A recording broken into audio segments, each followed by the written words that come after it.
The crows gathered on Margaret Collins' fence posts every morning, 7 of them in a perfect row, watching her home with glassy black eyes. The townsfolk of Pine Ridge said it was an omen. They crossed the street when she approached, whispered behind cupped hands, and left her pew empty on Sundays. 3 husbands in 5 years, all dead before their time. No woman could be that unlucky unless fate itself had cursed her. Or unless she had brought that curse upon herself. Before we jump back in, tell us where you're tuning in from, and if this story touches you, make sure you're subscribed, because tomorrow I've saved something extra special for you. But as the mountain winds gathered strength that autumn of 1883, someone new rode into town. A man who didn't believe in superstition, only evidence. A man whose badge had been earned through truth, not rumor. And what Ranger Nathan Blackwood would uncover in the shadows of Pine Ridge would change everything they thought they knew about luck, justice, and the wounds that silence leaves behind. The first snow of the season fell on Pine Ridge, like a whisper, gentle at first, then insistent.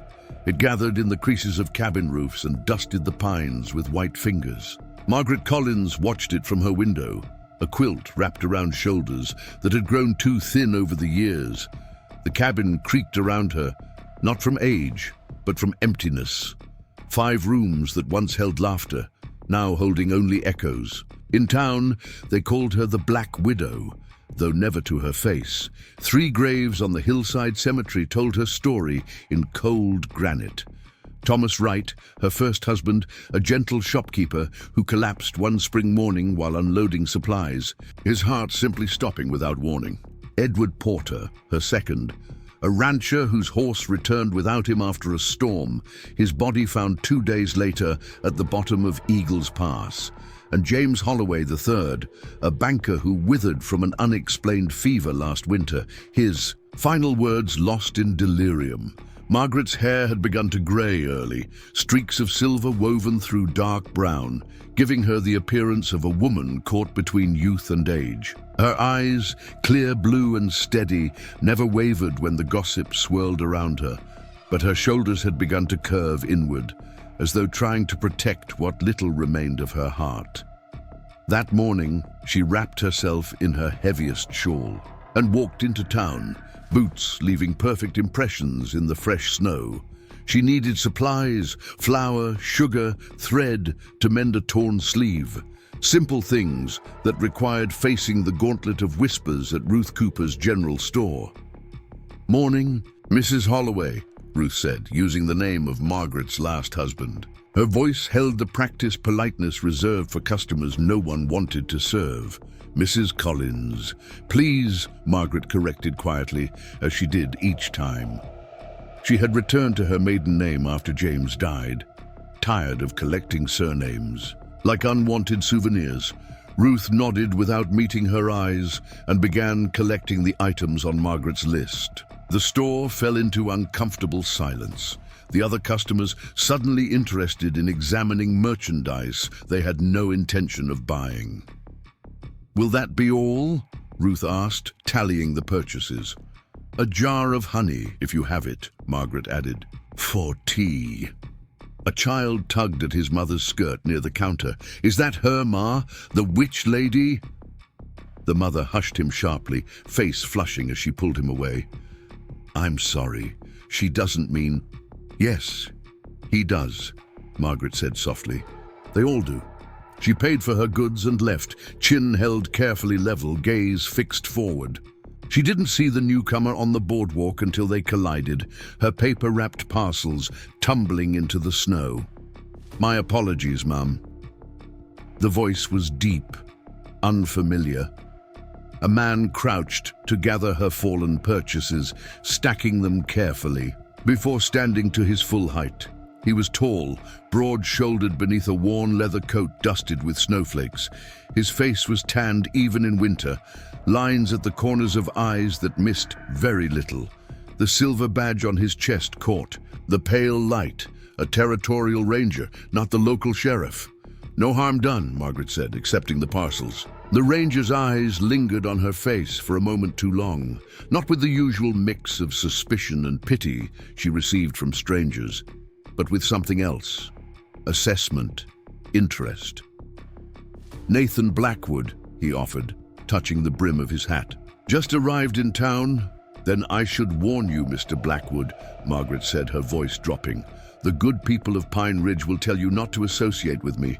Bad luck tends to follow." A slight smile crossed his features. "I've never put much stock in luck, ma'am, good or bad." "Margaret Collins," she replied after a moment, "and you might be the only one in this town who feels that way." The ranger nodded once. "Sometimes one is enough."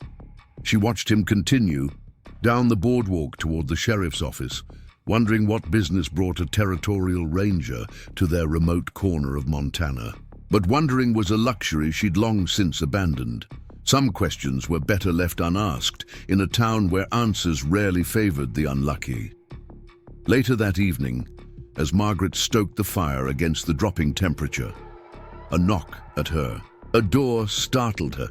Visitors were rare enough that she approached cautiously, lamp raised. Through the window, she could see Ranger Blackwood standing on her porch, snow gathering on his shoulders. "Mrs. Collins," he said when she opened the door. "I apologize for the hour, but I have some questions that can't wait until morning." She studied him for a moment, then stepped aside. "You'd better come in before you freeze, then." Inside, Nathan removed his hat, revealing dark hair threaded with just enough gray to suggest experience rather than age. He declined her offer of coffee, but accepted a seat near the fire, his observant gaze taking in the cabin's sparse but tidy interior. "I understand you've been widowed 3 times, he said without preamble. Margaret's hand stilled in her lap. "The town wasted no time filling you in on my history. I'm investigating a series of unusual deaths in the territory," he continued. "Men of means who died unexpectedly, leaving considerable assets behind. Your name appeared in connection with 3 such cases." The blood drained from Margaret's face. "You think I killed my husbands?" It wasn't a question, and Nathan didn't treat it as one. Instead, he leaned forward, elbows on knees. "I think there's a pattern that stretches beyond Pine Ridge. 6 men in 3 different towns, all dead within 5 years, all married to women who were subsequently shunned by their communities. And you believe these women, myself included, are what? Conspirators? Murderers?" Her voice remained steady, though her hands had begun to tremble. "I believe," Nathan said carefully, "that when the same tragedy repeats itself with such precision, coincidence becomes unlikely." Margaret stood abruptly, moving to the window. Outside, the snow continued to fall, erasing the day's footprints. "My husbands died of different causes. A heart failure, an accident, an illness. There was nothing to connect them except me. And the fact that each of them changed their wills shortly before death, leaving everything to you." She turned, eyes flashing. "Thomas and I had been married 15 years, Edward and I for nearly 2. James and I only for 8 months, that's true, but he had no family left. Who else would they leave their assets to?" "What about the money?" Margaret frowned. "What money?" "Each man withdrew a significant amount from their accounts in the months before their deaths. Funds that were never accounted for afterward." The room seemed to grow colder despite the fire crackling in the hearth. Margaret returned to her chair, sitting straighter now, defenses raised. "I knew nothing about any withdrawals. Whatever they did with their money was their business." Nathan studied her for a long moment. "Mrs. Collins, I don't believe you killed your husbands." The unexpected statement hung in the air between them. "But I do believe they were murdered," he continued, "and that you might be the only person who can help me find out why." Margaret gave a bitter laugh. "The town already believes I'm a witch or a curse." Preparing and narrating this story took us a lot of time, so if you are enjoying it, subscribe to our channel. It means a lot to us. Now back to the story. Now you suggest I help you prove my husbands were murdered? How exactly would that improve my situation? Because if I'm right, Nathan said, leaning forward again, you're not the only widow being blamed for deaths you didn't cause, and you might be in danger yourself. The fire popped loudly in the silence that followed, sending sparks dancing up the chimney. Outside, the wind began to rise, moaning through the trees like something wounded. You should go, Ranger Blackwood, Margaret finally said. It's getting late and the storm is worsening. Nathan stood, replacing his hat. At the door, he paused. One more question, Mrs. Collins. Did you ever notice your husbands meeting with the same person before they died? Someone they might have done business with? Margaret's hand froze on the door latch. A memory surfaced. James speaking in hushed tones with a man behind the bank. An argument cut short when she approached. The same man she'd seen talking to Edward weeks before his accident. There might have been someone, she admitted slowly, but I couldn't tell you his name. A description then? She closed her eyes, trying to recall details. Tall, but not as tall as you. Always well-dressed. A scar along his jaw, like a burn perhaps. He wasn't from Pine Ridge, but he seemed to visit regularly. A businessman of some sort. Nathan nodded, a new intensity in his gaze. If you remember anything else, I'm staying at the Timber Lodge. And Mrs. Collins... He paused. I'd lock your doors carefully tonight. Mercedes, after he left, Margaret stood at the window for a long time, watching his figure disappear into the swirling snow. For the first time in years, someone had looked at her and seen something other than misfortune or suspicion. It was a dangerous feeling, hope, especially for a woman who had buried it 3 times already. Morning brought clearing skies and sharp cold. Margaret woke early, her night's sleep disturbed by dreams she couldn't quite remember, fragments of conversations overheard, faces partially glimpsed, a sense of something important hovering just beyond recollection. She was gathering eggs from her small henhouse when she heard hoofbeats approaching.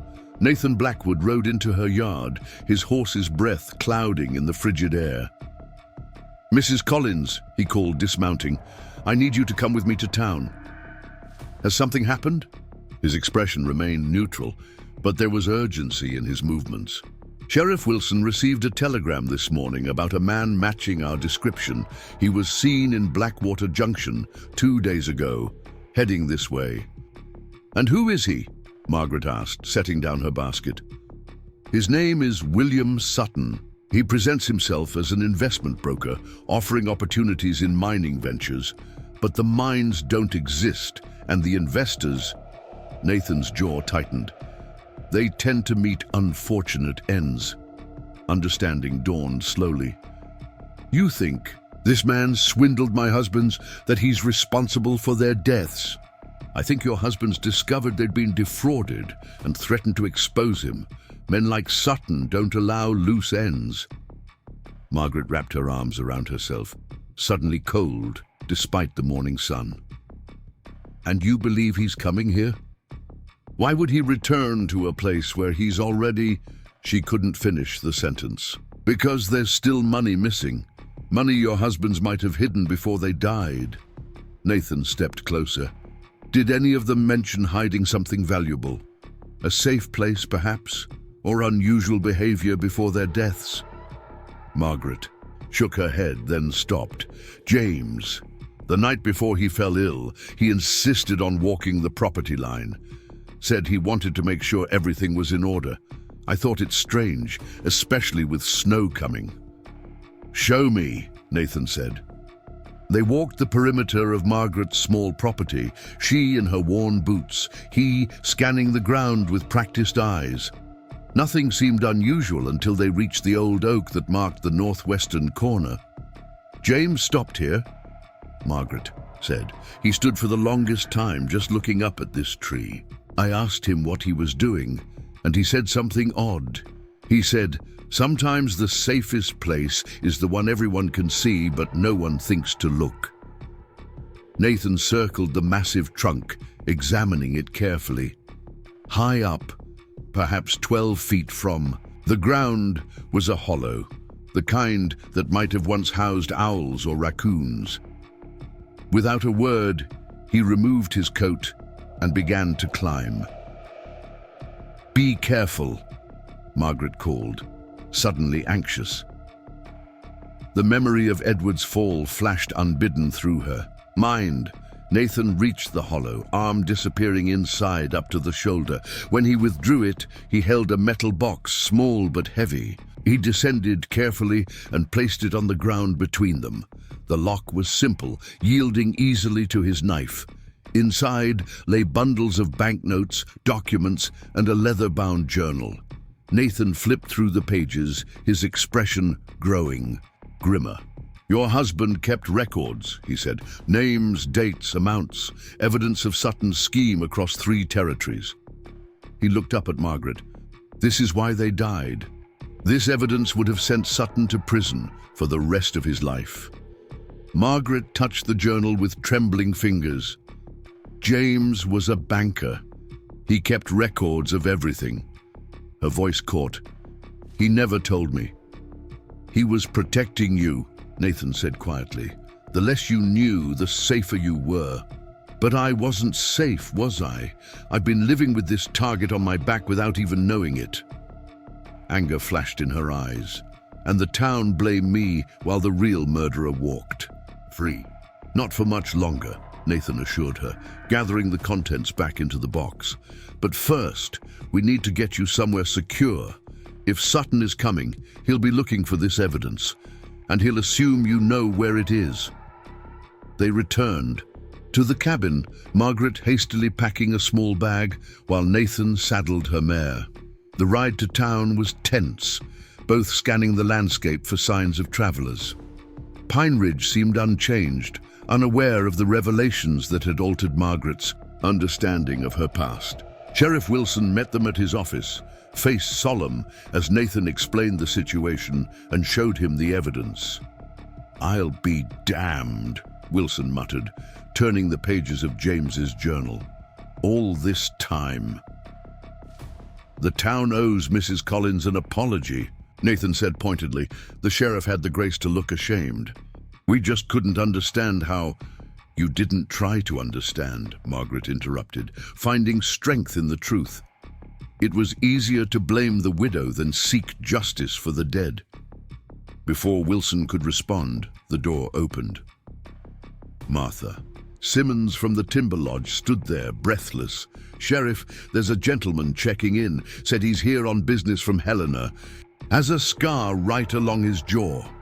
Nathan and the sheriff exchanged glances. "Mrs. Collins will stay here," Nathan decided.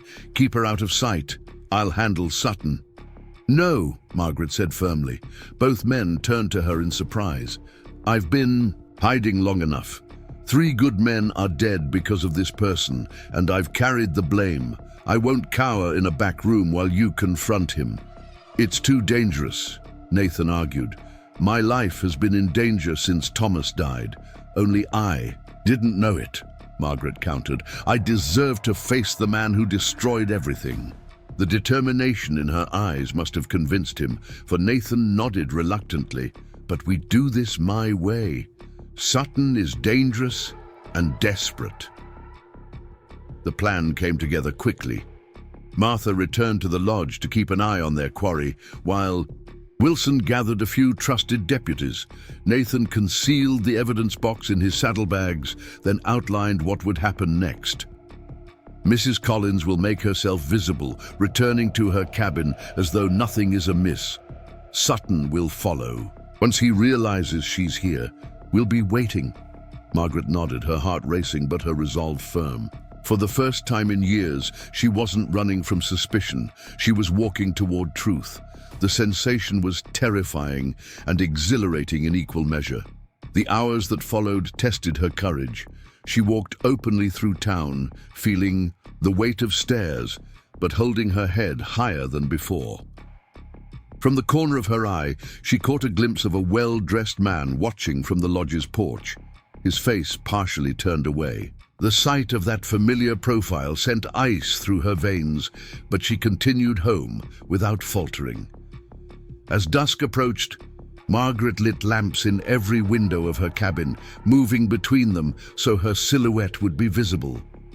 Nathan and two deputies concealed themselves, one in the root cellar, one in the barn, Nathan himself in the bedroom adjacent to the main living area.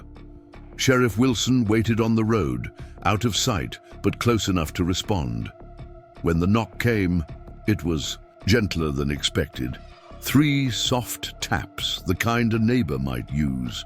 Margaret's hands trembled slightly as she opened the door. William Sutton stood on her porch, impeccably dressed, despite the cold, a genial smile beneath cold eyes. The scar along his jaw pulled tight as he spoke. "Mrs. Holloway," he greeted her, using James's name. "I hope I'm not intruding at this hour."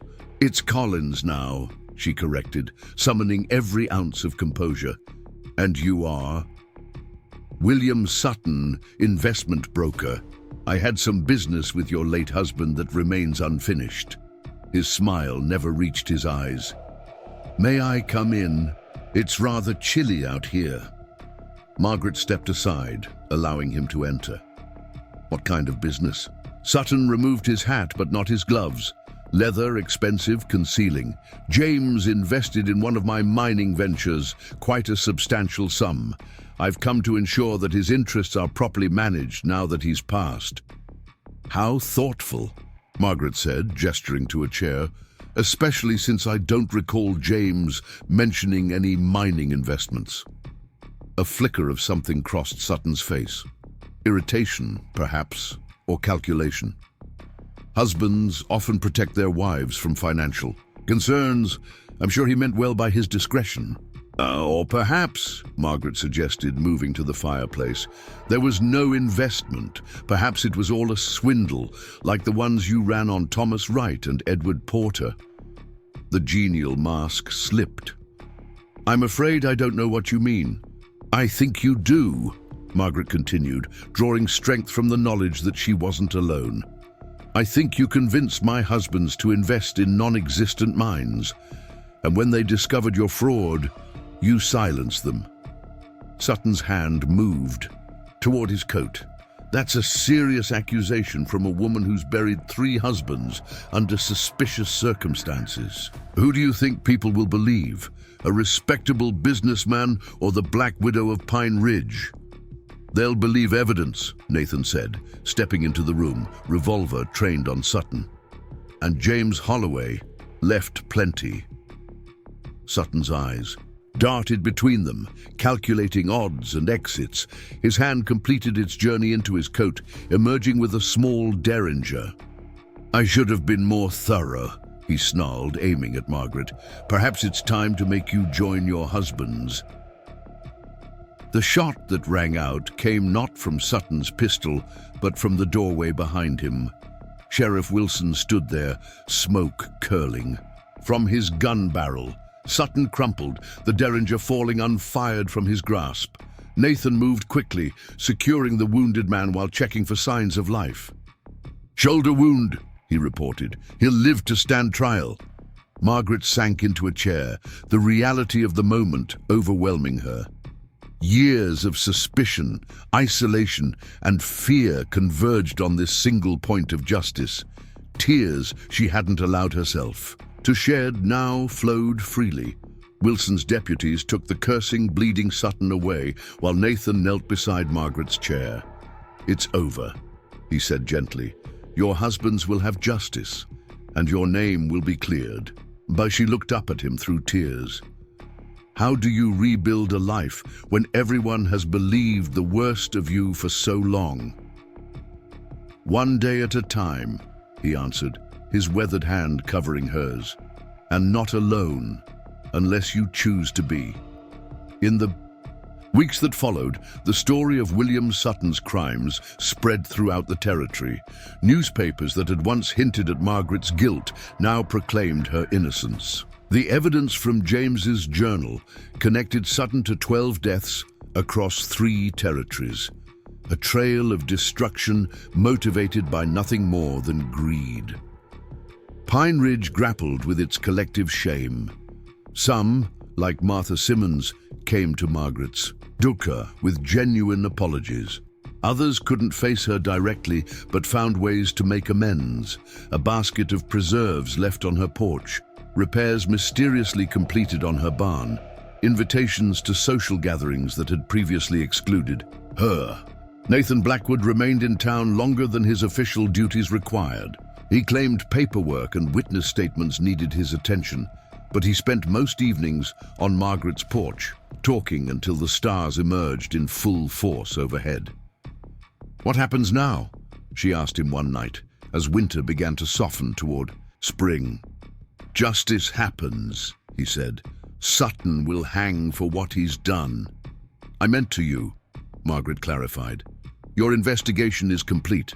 You'll be assigned elsewhere."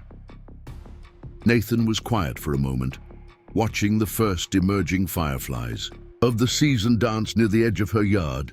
"I've been thinking about that," he finally said. "This badge has taken me to every corner of the territory. I've seen enough loneliness to last several lifetimes."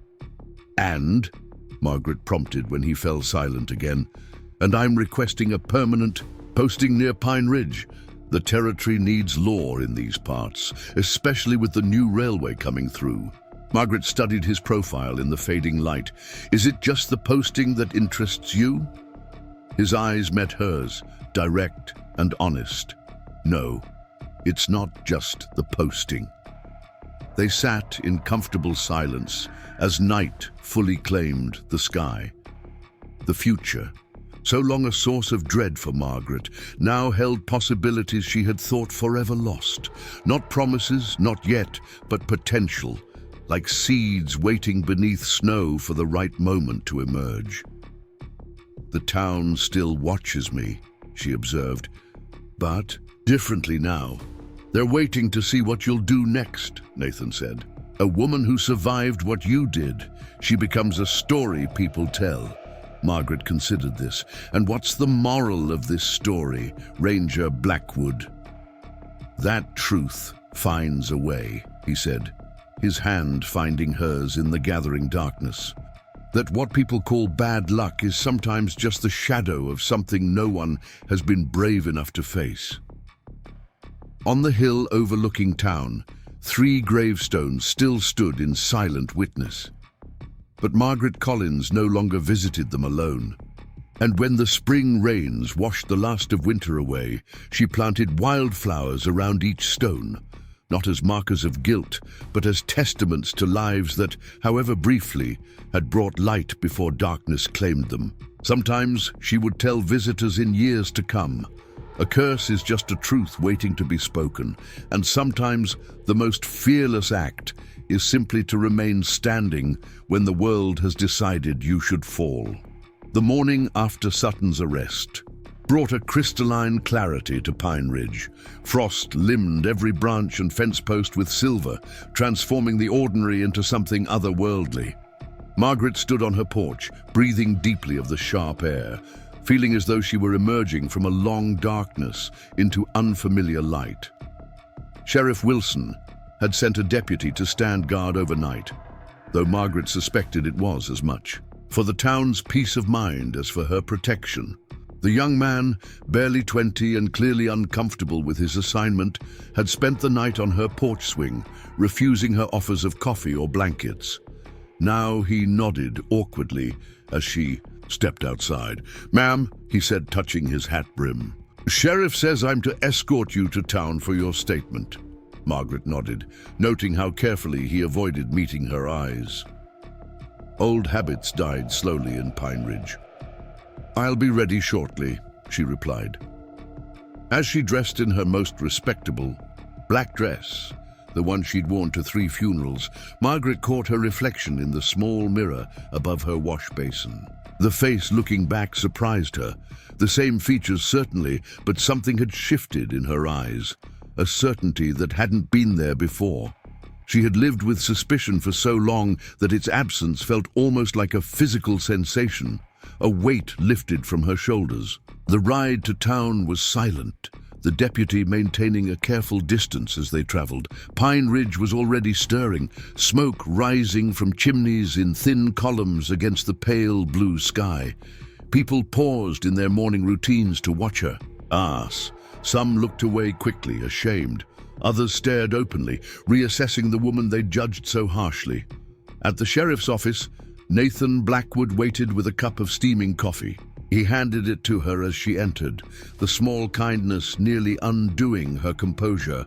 How long had it been since someone had thought of her comfort first? "Mrs. Collins," Nathan greeted her, "I hope you managed some rest." "Some," she admitted, though in truth she had spent most of the night wide awake, her mind replaying years of interactions in a new light. Moments with her husbands that had seemed ordinary now took on sinister significance. Thomas's distraction in the weeks before, his heart gave out, Edward's uncharacteristic inspection of his will, James's increasing paranoia. "Sutton's been secured in the jail cell," Sheriff Wilson informed her, emerging from the back room. His usual bluster was subdued, replaced by a careful formality. Dr. Jenkins patched his shoulder. "He'll live to face trial." "I want to see him," Margaret said, surprising herself with the request. Both men exchanged glances. "I don't think that's wise," Nathan began. "I've spent years being afraid of shadows," Margaret interrupted. "I need to see him in the light." After a moment's hesitation, Nathan nodded. Briefly then. The cell was small, smelling of disinfectant and old sweat. William Sutton sat on a narrow cot, his elegant suit rumpled, his shoulder bandaged beneath a prison shirt. Without his carefully cultivated charm, he seemed smaller somehow, though the cold calculation in his eyes remained unchanged. "Well," he said, as Margaret approached the bars, "if it isn't the grieving widow. Come to gloat?" "No," Margaret replied, studying him. "I came to understand." Sutton gave a harsh laugh. "Understand what? The mechanics of separating fools from their money? Or how easy it is to slip a little something into a man's evening tea when his symptoms already mimic common illness?" Margaret flinched but held her ground. "I want to know why. Was it just the money?" Something flickered across Sutton's face, not regret, but perhaps annoyance at being questioned. "Money is never just anything, Mrs. Collins. It's freedom, power, opportunity. Your husbands understood that well enough when they invested with me. They simply became inconvenient when they wanted more than their share. They wanted what was rightfully theirs," Margaret countered. Sutton leaned forward, wincing slightly as the movement pulled at his wound. "Nothing in this world is rightfully anyone's. There are those who take and those who are taken from. Your husbands weren't as clever as they thought, neither are you."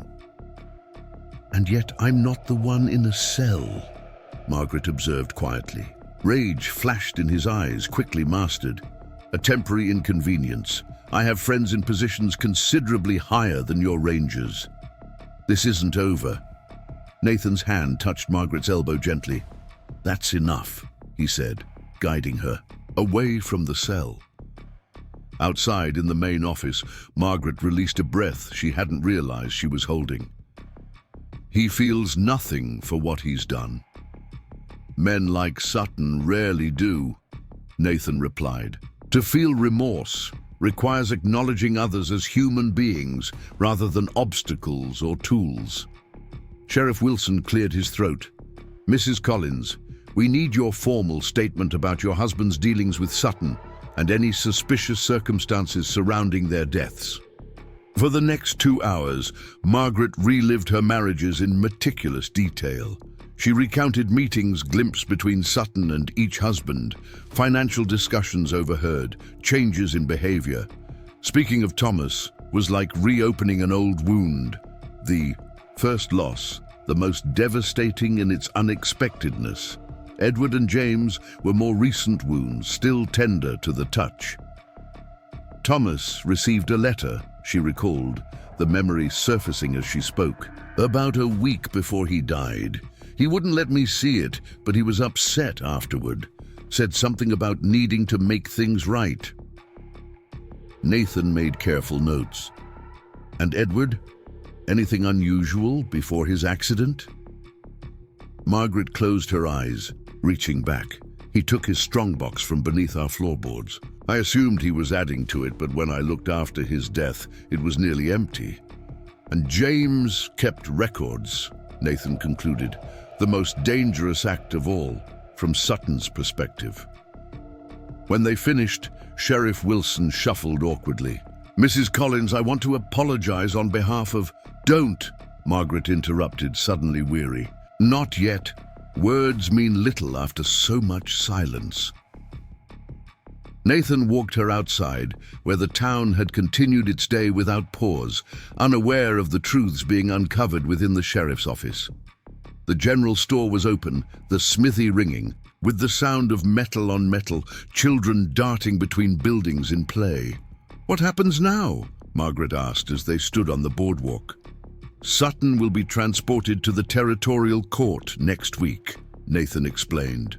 His trial will likely take place in Helena, where they have proper facilities. You'll be asked to testify. Helena? Margaret repeated.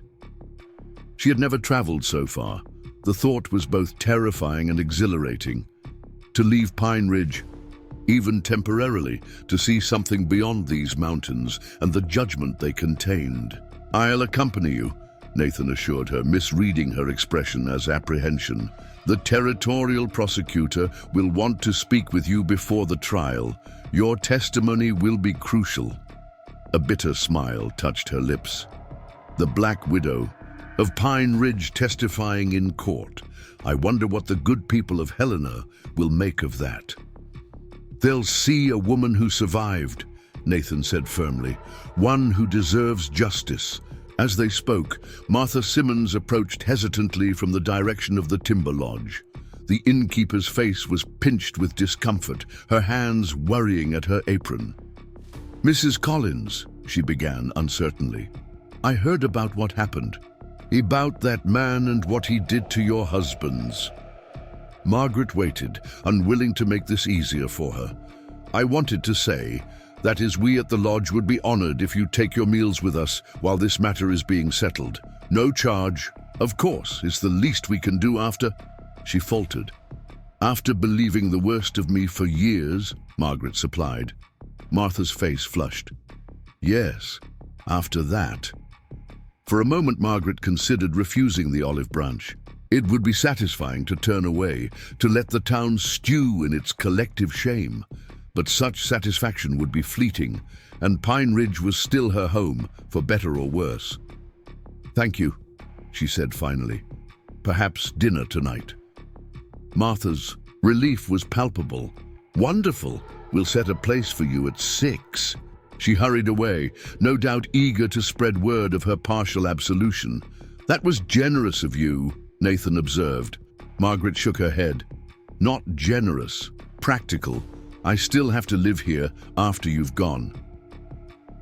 Something passed across Nathan's face at her words, a shadow quickly concealed. Of course, he said, but the town's opinion of you will change now that the truth is known. Truth changes less than we might hope, Margaret replied.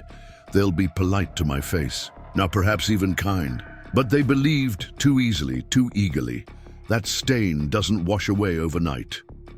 As they walked toward her waiting mare, Ruth Cooper emerged from the general store, a package in her hands. Mrs. Collins, she called, you forgot your thread yesterday. She extended the small paper-wrapped bundle. No charge, store credit for a valued customer. Margaret accepted the peace offering with the same measured grace she'd shown Martha. Thank you, Ruth. The storekeeper nodded, her eyes dropping from Margaret's steady gaze. If there's anything else you need, anything at all, you just let me know. By midday, word of Sutton's crimes had spread throughout Pine Ridge. The telegrapher's office became a hub of activity as messages flew to nearby settlements, confirming similar deaths and missing investments. The narrative was shifting rapidly, transforming Margaret from pariah to victim before she'd even had time to adjust to her new status. Nathan accompanied her back to her cabin, riding beside her in companionable silence. The forest was quiet. Around them, winter stillness holding dominion despite the strengthening sun. "Will you go back to your patrol once Sutton is transported?" Margaret asked as they approached her property. "Eventually," Nathan replied. "But I've been authorized to remain until the case is fully documented. There may be other victims we haven't identified yet, other widows carrying undeserved blame." The thought of other women suffering as she had kindled a fierce protectiveness in Margaret's heart. "How can I help?" Nathan looked at her with surprise. "You've been through enough already." "Exactly," she said firmly. "Who better to recognize the signs, to speak to women who might not trust a man with a badge, no matter how well-intentioned." They dismounted at her cabin, Nathan taking both horses' reins to secure them. "It could be dangerous," he cautioned. "Sutton might have accomplices." "My life has been defined by danger I couldn't see," Margaret countered. "I'd prefer to face it knowingly for a change." Inside, the cabin felt different somehow. The same furnishings, the same walls, but the air itself seemed changed. Perhaps it was simply knowledge that altered her perception, or perhaps it was having another person present after so many months of isolation. Nathan examined the property line marker where they'd found James's hidden evidence.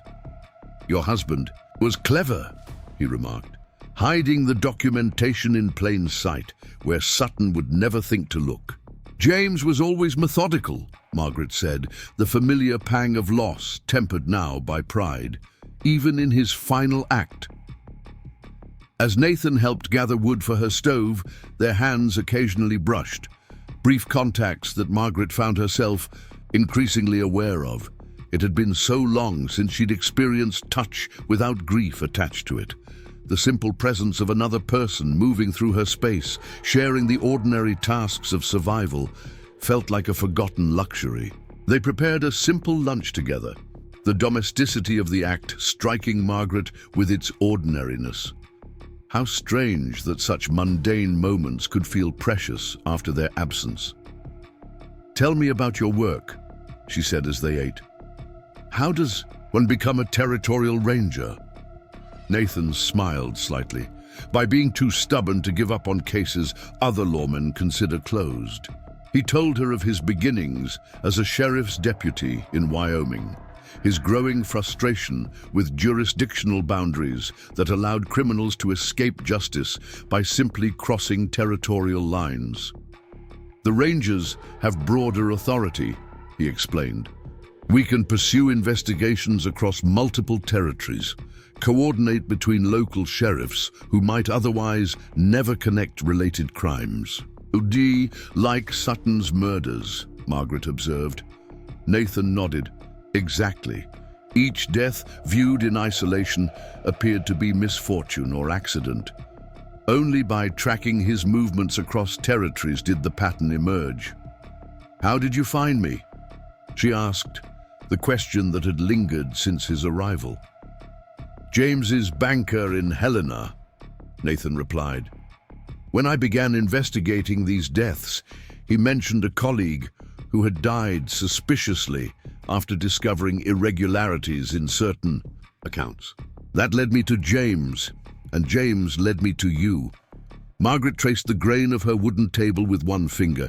"And now that you've found your murderer, your work here is done." "Not quite," Nathan said. "Justice isn't just about arrest. It's about restoration when possible. Your reputation, your place in this community, those matter too." Before Margaret could respond, the sound of approaching horses drew their attention. Through the window, she could see 3 riders approaching, Dr. Jenkins, Reverend Green, and Ben Wilson. "It appears the town elders have come calling," she observed dryly. Nathan rose. "Would you prefer I ask them to leave?" Margaret shook her head. No, best to face this now. She opened the door before they could knock, facing the town's moral authorities with quiet dignity. The men removed their hats, discomfort evident in their postures. "Mrs. Collins," Reverend Green began, his usual sermonizing tone subdued. "We've come to express our profound regret for the community's treatment of you during your time of bereavement." Dr. Jenkins nodded earnestly. "Had I conducted more thorough examinations, perhaps the truth might have been discovered sooner. I failed in my duty." Sheriff Wilson cleared his throat. "The town council has voted unanimously to issue a formal apology. There will be an announcement at Sunday's service."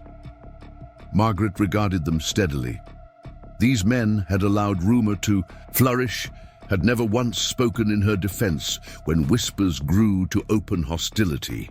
Their contrition now, while better than continued suspicion, felt hollow.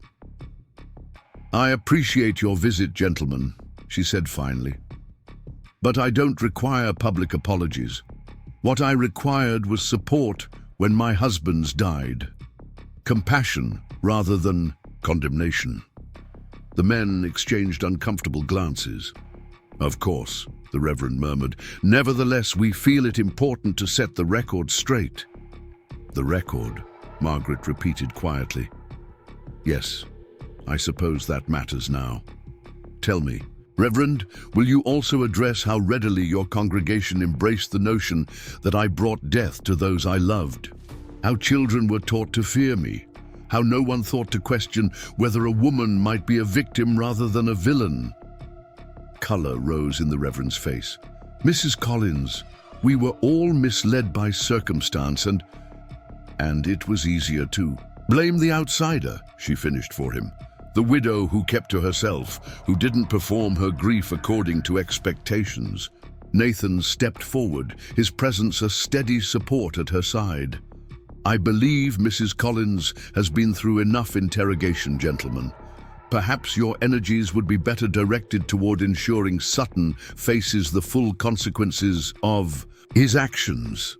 The men retreated, murmuring further apologies that Margaret acknowledged with brief nods. As they rode away, she felt a curious mixture of vindication and weariness. "That was well handled," Nathan said approvingly. Margaret sighed. "Was it? I'm not sure there is a well-handled way to address years of ostracism." "Perhaps not," he conceded, "but you spoke your truth without compromising your dignity. That's no small thing." As promised, Margaret presented herself at the Timber Lodge for dinner that evening. The common room fell silent as she entered, conversation suspended mid-sentence as all eyes turned toward her. Martha hurried forward, overly bright in her welcome, escorting Margaret to a table by the fire, the best in the house, conspicuously empty despite the crowded room. Nathan joined her moments later, his expression suggesting he'd anticipated the awkwardness of the situation. His presence deflected some of the attention, giving the other diners permission to resume their conversations, though many still stole glances when they thought she wasn't looking. "You don't have to endure this," he said quietly across the table. "Yes, I do," Margaret replied. "If I leave now, the whispers will simply take a different form. Better to claim my place openly." The meal that followed was a study in performative normalcy. Martha served them personally, the portions generous to the point of excess. The food was excellently prepared, a far cry from Margaret's solitary meals of the past years. Other diners nodded acknowledgement when their eyes met hers, some even venturing small smiles. "One might almost believe I'd risen from the dead," Margaret observed wryly, given their expressions. Nathan's mouth quirked slightly. "In a way, perhaps you have. The woman they believed you to be never existed." As they were finishing their meal, the door opened to admit Ruth Cooper's husband, the blacksmith. His massive frame filled the doorway for a moment before he spotted Margaret and approached with surprising gentleness for such a large man. "Mrs. Collins," he said, removing his cap, "I heard about that snake Sutton. I want you to know you're Roof will be properly repaired before the spring rains come. No charge. Margaret blinked in surprise. That's not necessary, Mr. Cooper. It is to me, he insisted. I was among those who... He faltered, then straightened. Well, I was. Wrong. Let me make it right in the way I know how. After he'd gone, Nathan raised an eyebrow. You see, things are changing already. Your guilt is a powerful motivator, Margaret acknowledged, but actions born of guilt rarely sustain themselves once the immediate remorse fades. You're a skeptic, Mrs. Collins. I've earned the right to be, she replied, though without bitterness. As they walked back to her cabin in the gathering dusk, Margaret found herself reluctant for the evening to end. Nathan's company had become a comfort more quickly than she would have thought possible. Perhaps it was simply the relief of being truly seen after years of being viewed through the lens of suspicion. "Will you come in?" she asked when they reached her door. "The night is cold and I have coffee." If the invitation surprised him, Nathan showed no sign. Coffee would be welcome. Inside, Margaret busied herself with the stove, while Nathan lit the lamps against the deepening darkness. The domestic routine felt both foreign and familiar, like a language half forgotten, but returning with use. "Tomorrow I'll need to inventory all of James's papers," she said as she measured coffee grounds. "There may be more evidence of Sutton's scheme that we missed." "I'll help," Nathan offered. "4 eyes are better than 2 for such work." The coffee steamed between them as they sat before the fire, its warmth a barrier against the winter night pressing against the windows. For a time, they simply existed in companionable silence, the crackling of the fire the only sound. "Tell me about Thomas," Nathan said suddenly, "not as Sutton's victim, but as your husband." The request caught Margaret off guard. No one had asked about her husbands as men, as companions in years. The town had reduced them to tragic figures, footnotes in the narrative they'd constructed around her. "Thomas was kind," she began hesitantly, "not in grand gestures, but in small ways that mattered. He remembered which flowers I preferred, which book I was reading. He hummed when he thought no one was listening, always the same tune, though. He never knew its name." As she spoke, memories long suppressed by grief rose to the surface. Thomas teaching her to fish in the creek that fed into the river, his patience when she tangled her line. Edward showing her the constellations on clear summer nights, his knowledge of the stars, both scientific and poetic. James reading aloud to her in the evenings, his banker's precision giving way to unexpected animation when he encountered phrases that pleased him. They were good men, she concluded softly. Imperfect, certainly, but they deserved far better ends than Sutton gave them. "And you deserved better than to bear the blame," Nathan added. Margaret looked up, meeting his gaze across the small space between them. "What about you, Ranger Blackwood? Is there someone waiting for your return from these long investigations?" A shadow crossed his face, quickly mastered. There was, once, Elizabeth. She found that loving a man whose duty called him away for months at a time was harder than she'd anticipated. "I'm sorry," Margaret said sincerely. Nathan shrugged slightly. It was her choice to make. The badge asks much of those who wear it, and sometimes more of those who care for them. The confession created a new dimension between them. Shared understanding of loss, of paths altered by circumstances beyond control. Margaret found herself studying his face in the firelight, noting the lines around his eyes that spoke of difficult decisions, the set of his mouth that suggested determination rather than hardness. "It's getting late," she said finally, though. She felt no desire for solitude. "You should return to the lodge before it grows any colder." Nathan nodded, rising. At the door, he turned back. "I meant what I said earlier, Mrs. Collins. You're not alone in this fight anymore." After he'd gone, Margaret stood at her window, watching his figure recede into the darkness. For the first time in years, the night air seemed to carry possibility, rather than just remembrance. She allowed herself to acknowledge the dangerous curl of hope unfurling in her chest. Tomorrow would bring more questions, more scrutiny as the investigation widened. There would be difficult conversations, painful revelations as Sutton's full crimes came to light. But tonight, in the quiet of her cabin with the memory of companionship still warming the room, Margaret Collins felt the first tentative steps toward reclaiming not just her reputation, but herself.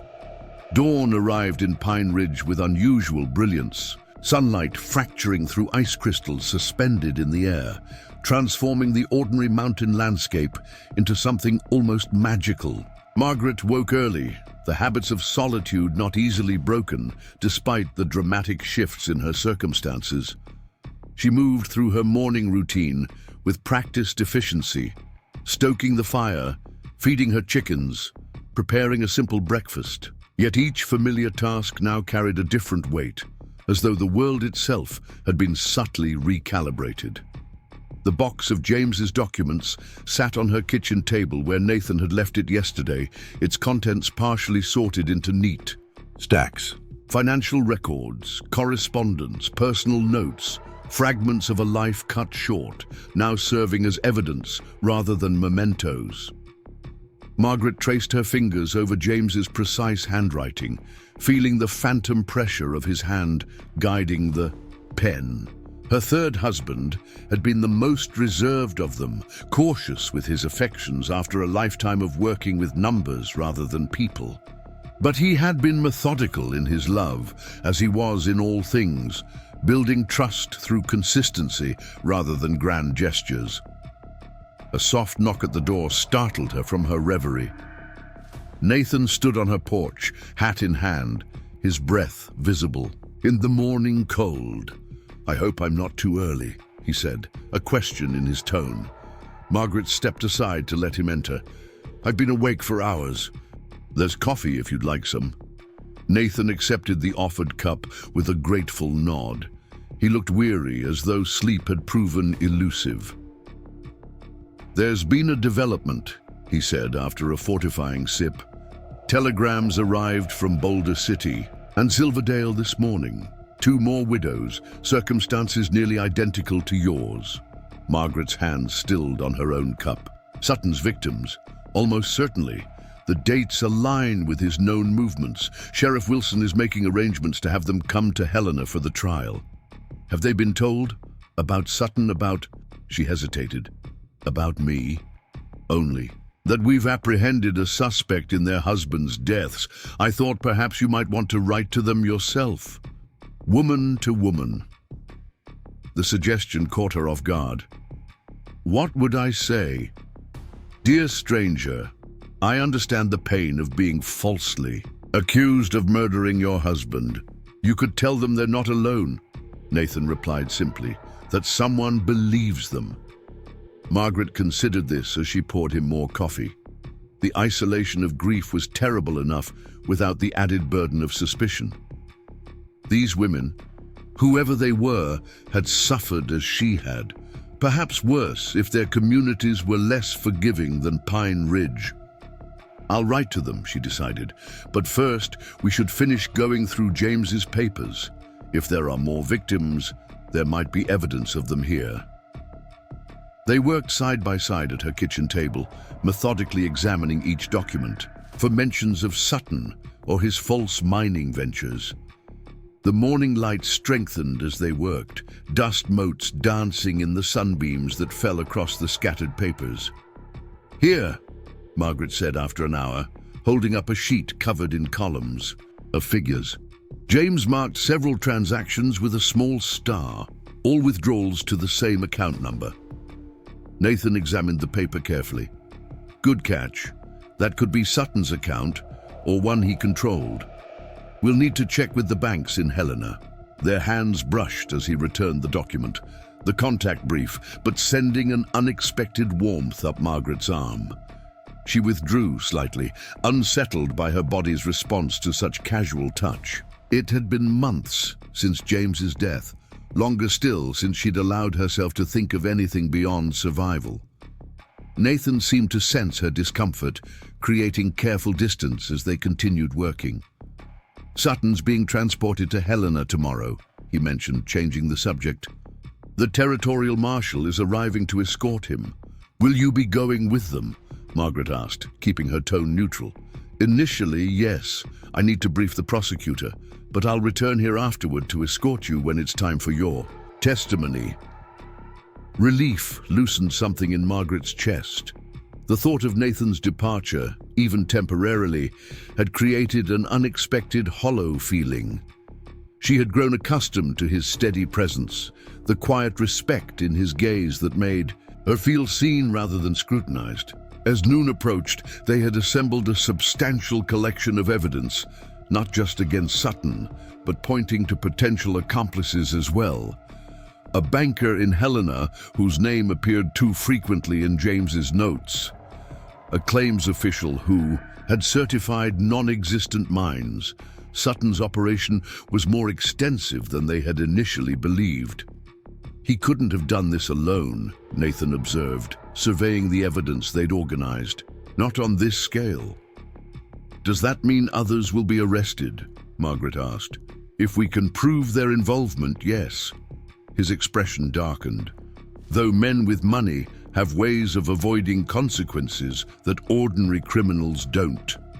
Margaret understood this reality all too well. Thomas, Edward, and James had all been men of modest means, prosperous by Pine Ridge standards, but hardly wealthy enough to command the kind of influence that might have protected them. A knock at the door interrupted their work. Martha Simmons stood outside, a covered basket in her arms. "Mrs. Collins," she greeted, her smile tentative. "I thought you and Ranger Blackwood might appreciate some lunch, given all the work you're doing." The gesture was so unexpected that Margaret momentarily lacked a response. Martha had never visited her cabin before, had in fact been among the most vocal in spreading rumors about the Black Widow in town. "That's very kind," Margaret finally managed. "Would you like to come in?" Martha's relief at the invitation was palpable. She bustled inside, unpacking the basket with nervous efficiency. Fresh bread, roast chicken, preserved peaches, a wedge of cheese. Far more food than two people could reasonably consume in one sitting. "The lodge has been so busy with all the excitement," Martha chatted as she arranged the food. "Everyone wanting news about Sutton and the investigation. Some reporters arrived from the territorial paper this morning." Nathan raised an eyebrow. "Reporters?" Martha nodded eagerly. "From the Montana Post. They're calling it the Black Widow. Vindicated. They want to interview Mrs. Collins about her ordeal."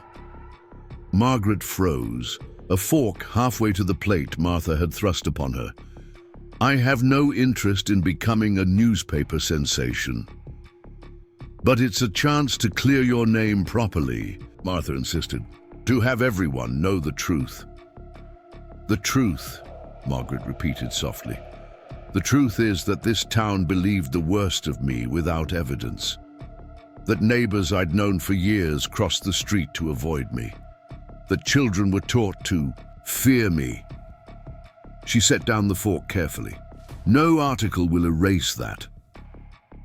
Martha's cheeks flushed with embarrassment. "We were wrong," she admitted. "Terribly wrong. But surely you can understand. 3 husbands all dying so suddenly, it seemed impossible that it could be coincidence." "And yet you never considered that I might be a victim rather than a villain," Margaret pointed out. "That someone might be targeting me or my family." "Because nothing like this has ever happened in Pine Ridge before," Martha protested. "We're a simple town. We don't have murderers and swindlers and conspiracies." Nathan cleared his throat. "Mrs. Simmons, I appreciate the lunch, but Mrs. Collins has been through quite enough without having to explain herself to those who judged her unfairly." Martha gathered her dignity, nodding stiffly. "Of course, I'll tell the reporters you're unavailable." At the door, She hesitated. "For what it's worth, Mrs. Collins, I am truly sorry for believing the worst." After she'd gone, Margaret picked at the food without appetite. "So now I'm a curiosity, a story to be told over breakfast tables across the territory." "You're a survivor," Nathan corrected gently, "and your experience might help others recognize similar patterns. Sutton can't be the only predator using this scheme." The thought gave Margaret pause. How many other women might be suffering as she had? How many widows carried the double burden of grief and suspicion? Perhaps Martha was right about one thing. Her story, properly told, might serve a purpose beyond personal vindication. "I'll speak with them," she decided, "but on my terms, not as some sensational tale to sell newspapers." Nathan smiled, a rare full smile that transformed his serious features. "I think the reporters are in for quite a surprise if they're expecting a meek victim, grateful for rescue." The afternoon brought more visitors. Ruth Cooper with a basket of fresh eggs. "Just gathered this morning," the blacksmith's apprentice, sent to measure her roof for repairs, even the schoolteacher with books she thought Margaret might enjoy. Each bearing gifts, each performing contrition in their own way. By the time the sun began its descent behind the mountains, Margaret's table was laden with offerings from a town desperate to atone. "It's strange," she remarked to Nathan as they stood on her porch, watching the sunset paint the snow-covered peaks in shades of rose and gold. "A week ago, I could have fallen ill and died alone in this cabin, and no one would have noticed for days. And now? Now they can't bring enough bread and honey to ease their consciences." She wrapped her shawl more tightly around her shoulders, against the evening chill. "I'm not sure which is worse, being feared or being pitied." "Is it pity they're showing?" Nathan asked. "Or respect?" Margaret considered this. Perhaps a bit of both, and guilt, certainly. "Guilt can be a powerful catalyst for change," he observed, "though whether that change lasts." He left the thought unfinished. The sound of approaching hoofbeats drew their attention.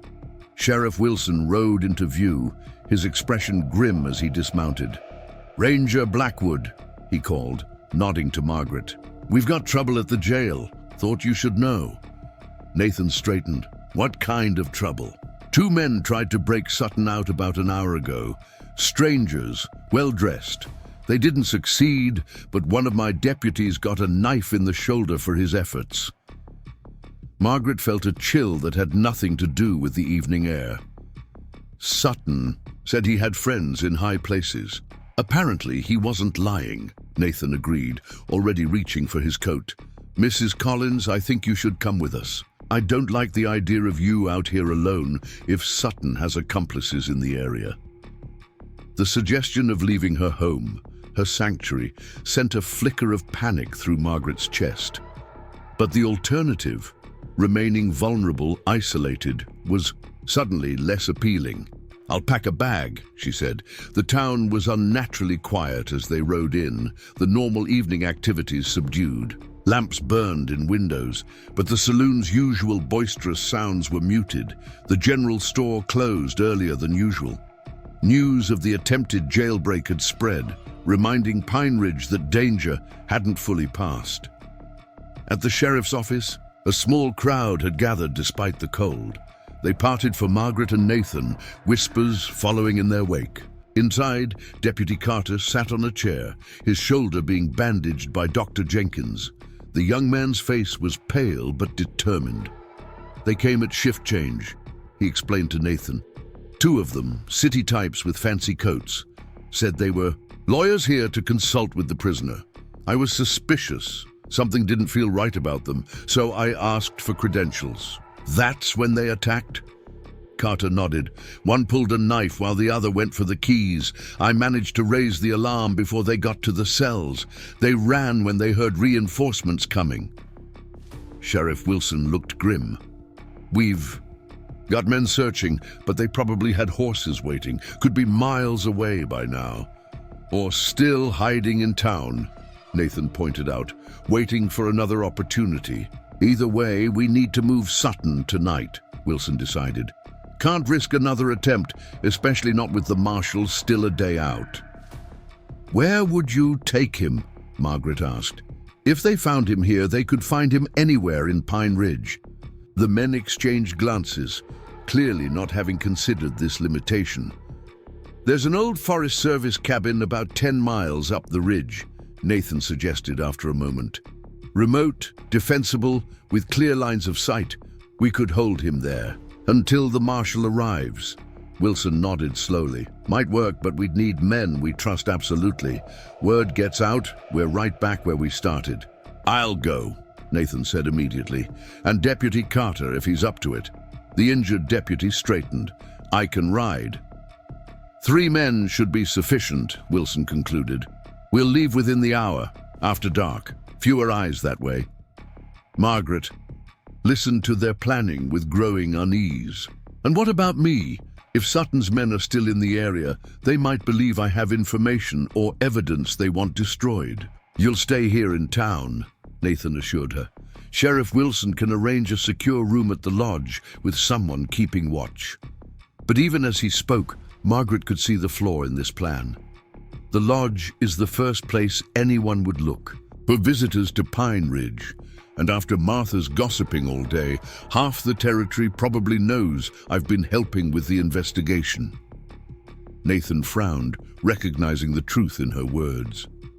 Mrs. Collins has a point. The safest place for her might be away from town as well. You want to bring a civilian woman to a prisoner transfer? Wilson asked incredulously. I want to ensure her safety, Nathan corrected. And right now, that might mean keeping her close where we can protect her directly. The sheriff rubbed his beard, clearly uncomfortable with the suggestion. It's irregular, but then again, this whole situation is. If Mrs. Collins is willing to endure the discomfort, I've endured worse, Margaret said simply, and so it was decided. Margaret returned briefly to her cabin under escort to gather essentials. Warm clothing, her husband's old hunting knife, a small daguerreotype of better days that she couldn't bear to leave behind. The cabin seemed to watch her as she packed, its walls holding years of memories, both bitter and sweet. For the first time, she wondered if she would return to it. By full dark, their small party was ready to depart. Sutton, shackled and sullenly silent, was mounted on a sturdy gelding between Nathan and Deputy Carter. Margaret rode her own mare, aware of the weight of the loaded rifle across her saddle. Sheriff Wilson had insisted she carry it, though she had not fired a weapon since Edward had taught her years ago. They left town by the northern trail, avoiding the main road where they might be observed. The forest closed around them, pine branches heavy with snow, creating a tunnel that dampened sound and limited visibility. Margaret felt the vastness of the wilderness acutely, its indifference to human concerns, its ancient patience. Nathan rode beside her, alert to every shadow and sound. The cabin is about 3 hours at this pace, he informed her quietly. Terrain gets rougher the higher we climb. Margaret nodded, focusing on the steady rhythm of her horse's movements. The moon had risen nearly full, casting blue-white light across the snow when the trees thinned enough to allow it. Despite the circumstances, she found herself struck by the stark beauty of the mountains at night, a vista few women in Pine Ridge ever witnessed. They rode in silence for the most part, conversation limited to necessary communication about the trail or brief rests to check their bearings. Sutton remained uncharacteristically quiet, though his eyes missed nothing, calculating even in defeat. During one such pause, while Deputy Carter checked the prisoner's bindings, Nathan moved his horse alongside Margaret's.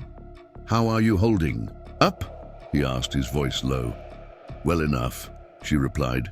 "It's strange, but I feel more myself out here than I have in town for months." Nathan studied her face in the moonlight. Some people find truth in wilderness that eludes them in civilization. "And what truth do you find, Ranger Blackwood?" she asked, curious despite the circumstances. A faint smile crossed his features. "That justice and law aren't always the same thing, that some wrongs can't be righted by a courtroom alone." Before Margaret could respond, Deputy Carter signaled they were ready to continue. The trail narrowed as they climbed higher, forcing them to ride single file. The air grew colder, sharper, filling their lungs with the scent of pine and snow. It was nearly midnight when they reached the Forest Service cabin, a sturdy structure built of massive logs, small but defensible, with one door and two windows, both shuttered against the elements. Nathan dismounted first, checking the perimeter before allowing the others to approach. "It seems secure," he reported, unlocking the door with a key Wilson had provided. "No signs anyone's been here recently." The interior was simple: a stone fireplace, a rough wooden table with two chairs, a narrow cot against one wall, and supplies stacked neatly in one corner. Dust covered everything, but the roof was sound and the walls solid. "Not exactly the Grand Hotel," Carter remarked as they brought Sutton inside. "I've stayed in worse," Nathan replied, already working to start a fire in the grate. Margaret busied herself examining the supplies. Canned goods, flour, coffee, lantern oil, all stored for Forest Service patrols or emergencies. Enough to sustain them for several days if necessary, though the marshal was expected to arrive in Pine Ridge by noon tomorrow. Once the fire caught, spreading blessed warmth through the cabin, Nathan secured Sutton to one of the heavy chair legs with additional restraints. "You're wasting your time," Sutton said, breaking his long silence. "My associates know where I was being taken. This detour merely postpones the inevitable." "Your associates failed once already," Nathan pointed out. "They'll fail again." Sutton's smile was cold. "You underestimate what wealth can purchase, Ranger. Loyalty, information." His gaze slid to Margaret. "Even justice itself has a price." "Not all justice comes from courtrooms," Margaret replied, echoing Nathan's earlier words. Something in her tone made Sutton study her more carefully. "The grieving widow finds her spine at last," he observed. "How interesting." Nathan stepped between them. "Get some rest, Mrs. Collins. Carter and I will take turns standing watch. Tomorrow the marshal arrives and Sutton becomes someone else's problem." Margaret nodded, moving to the cot. Though exhaustion pulled at her, she doubted sleep would come easily with Sutton's presence fouling the air. Still, she lay down, wrapping herself in the rough blankets provided, her back to the room. Through half-closed eyes, she watched Nathan's reflection in the window glass as he moved about the cabin, checking sightlines, positioning himself where he could observe both the door and their prisoner. His movements were economical, practiced, revealing years of similar nights in dangerous circumstances. Despite her resistance, Margaret found herself drifting, the day's tensions and the long ride taking their toll. Her last conscious thought was that Nathan Blackwood carried responsibility as naturally as breathing, its weight somehow making him more substantial rather than burdened. She woke to grey, pre-dawn light and the soft murmur of voices. Nathan and Carter were conferring near the door, their expressions grim. Sutton still sat in his chair, watching them with calculating eyes. "What's happened?" Margaret asked, rising. Nathan turned. "Tracks in the fresh snow, several horses circling the cabin. They're out there, waiting." A chill that had nothing to do with the mountain air settled in Margaret's stomach. "How many?" "At least 4, maybe more," Carter replied. "Too many for comfort considering our position." "The marshal won't reach Pine Ridge for hours yet," Nathan added. "And even if Wilson sends men, as soon as he arrives, we're looking at mid-afternoon before help could reach us." Margaret moved to the window, peering through a crack in the shutters. The forest seemed peaceful, snow-laden branches stirring gently in the morning breeze. Yet somewhere among those trees, men waited. Men who had already demonstrated their willingness to shed blood. Could we move again? She suggested. Find another defensible position? Nathan shook his head. We'd be exposed on the trail. Here at least we have walls and limited points of entry. Sutton chuckled softly. Quite the predicament you've created for yourselves. And the lady too. Such a shame when innocent parties become collateral. The threat, thinly veiled, set Margaret's teeth on edge. 3 times she had been made a widow by this man's schemes. She would not become a victim again. What's your plan? She asked Nathan, ignoring Sutton entirely. Hold position, conserve ammunition, wait for reinforcements. His eyes met hers. I won't lie to you, Mrs. Collins. This will get worse before it gets better. She nodded, accepting the reality of their situation. Then we should prepare. How can I help? For the next hour, they transformed the simple cabin into a fortress of sorts. Furniture was repositioned to provide cover, water was collected, ammunition counted and distributed. They had 2 rifles, Nathan's revolver and Carter's backup piece. Not an arsenal, but enough to make any frontal assault costly. As the sun rose fully, painting the snow-covered landscape in blinding white brilliance, the waiting became its own kind of torture. Every sound, a branch cracking under the weight of snow, wind whistling through the eaves, heightened already, stretched nerves. Why not just rush us? Carter wondered aloud, peering cautiously through the shutters. They must outnumber us. Why wait? Because their primary goal is Sutton's freedom, not our deaths, Nathan replied. They're hoping for surrender, negotiation. Killing a territorial ranger would bring too much heat. So we wait, they wait. And meanwhile the marshal draws closer, Margaret concluded. A standoff. Nathan nodded. For now, but they'll have to act eventually, and a shot cracked through the morning stillness, splintering wood near the window where Carter stood. The deputy dropped to a crouch, cursing. Seems they're tired of waiting, Nathan observed grimly, positioning himself at the opposite window, rifle ready.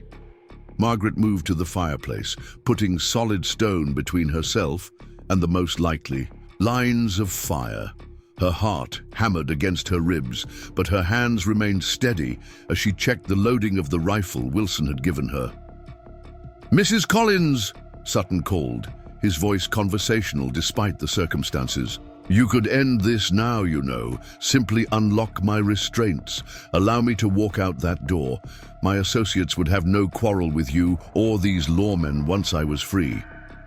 Your associates tried to kill a deputy already, she replied without looking at him. And you've proven your word means nothing. Another shot struck the cabin, followed by a man's voice from the tree line. Send out Sutton and you can ride away. No one needs to die today. Nathan exchanged glances with Carter. Predictable, he murmured, then raising his voice. William, Sutton is in custody for multiple murders across 3 territories. Interfering with his transport is a federal offense. The response was another shot, this one shattering part of the shutter. Splinters flew, one grazing Carter's cheek. I don't think they're concerned with federal statutes, the deputy observed dryly, wincing as he wiped blood from his face. Keep them talking, Nathan instructed. I'm going to work my way around back, see if I can get a better position. That's suicide, Margaret protested. They'll see you the moment you step outside. Not if I use the root cellar access, Nathan countered. There's an old trapdoor under that rug, leads to a storage space that extends partially beyond the cabin wall. Might give me an angle they're not watching. Carter looked skeptical but nodded. Worth a try. I'll keep their attention here. As Nathan moved the rug aside, revealing the trapdoor beneath, Margaret felt a surge of admiration for his resourcefulness, alongside fear for his safety. He was risking his life to protect them, to protect her from men who had nothing to lose. Be careful, she said softly as he prepared to descend. His eyes met hers, conveying more than words could. Always am. Once Nathan had disappeared into the dark space below, Carter resumed the dialogue with their besiegers, buying time and keeping attention focused on the front of the cabin. Margaret divided her attention between the exchange and Sutton, who watched the proceedings with the detached interest of a man observing a game whose outcome he already knew. "Your ranger friend is clever," Sutton remarked to her, "but cleverness only delays the inevitable. There are some forces in this world that cannot be overcome. Wealth, influence, the right connections. Justice bends before them all." "You sound very certain for a man in shackles," Margaret replied. Sutton smiled thinly. "Temporary circumstances. I've escaped worse." "Not this time," she said with quiet conviction. "This time you face something stronger than wealth or influence." "And what might that be, Mrs. Collins?" Margaret met his gaze directly. "The truth, and a woman with nothing left to lose." Time stretched like cold taffy in the cabin, minutes, elongating under the weight of tension. Margaret remained positioned near the stone hearth, rifle ready but held low, conserving her strength for the moment it might be needed. Deputy Carter maintained his watch at the window, exchanging occasional words with the unseen men surrounding them, sometimes taunts, sometimes negotiations, all meant to stall. Sutton had fallen silent after Margaret's declaration, his earlier smugness replaced by calculating observation. He tested his restraints periodically when he thought no one was looking, but Nathan's knots held firm. The morning sun climbed higher, sending sharp beams of light through the cracks in the shutters, dust motes dancing in their golden paths. It had been nearly 30 minutes since Nathan disappeared through the trapdoor. No shots had been fired from the trees in the last 10 minutes, an unnerving quiet that might indicate repositioning or simply a change in tactics. Margaret found herself straining for any sound that might reveal Nathan's location or condition, but the thick log walls muffled all but the loudest noises from outside. "They've gone quiet," Carter observed, his voice barely above a whisper. "Could be regrouping." Margaret nodded, not trusting herself to speak. Worry for Nathan had lodged in her throat like a physical thing, making breathing difficult.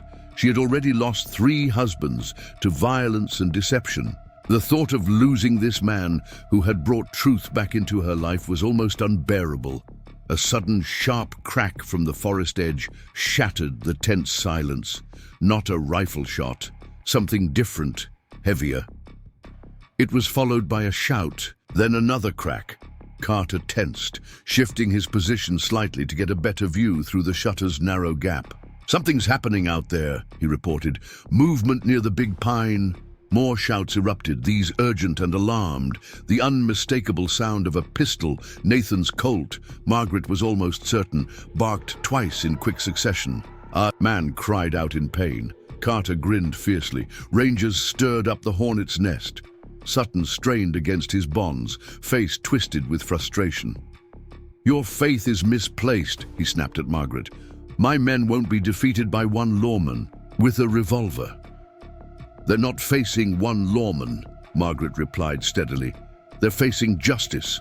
Another shot rang out, followed by the thunder of hoofbeats, someone riding hard away from the cabin. Carter risked a longer look out the window. "One's fleeing," he confirmed.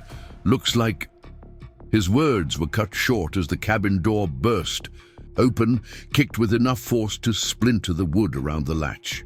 A man stood in the doorway, blood streaming from a gash above his eye, pistol raised and aimed at Carter. "Don't move," he growled. "Drop the rifle, now." Carter hesitated, calculating odds that were clearly unfavorable at point-blank range.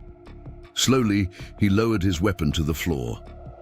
The intruder, expensively dressed despite the blood and dirt now marring his appearance, stepped fully into the cabin.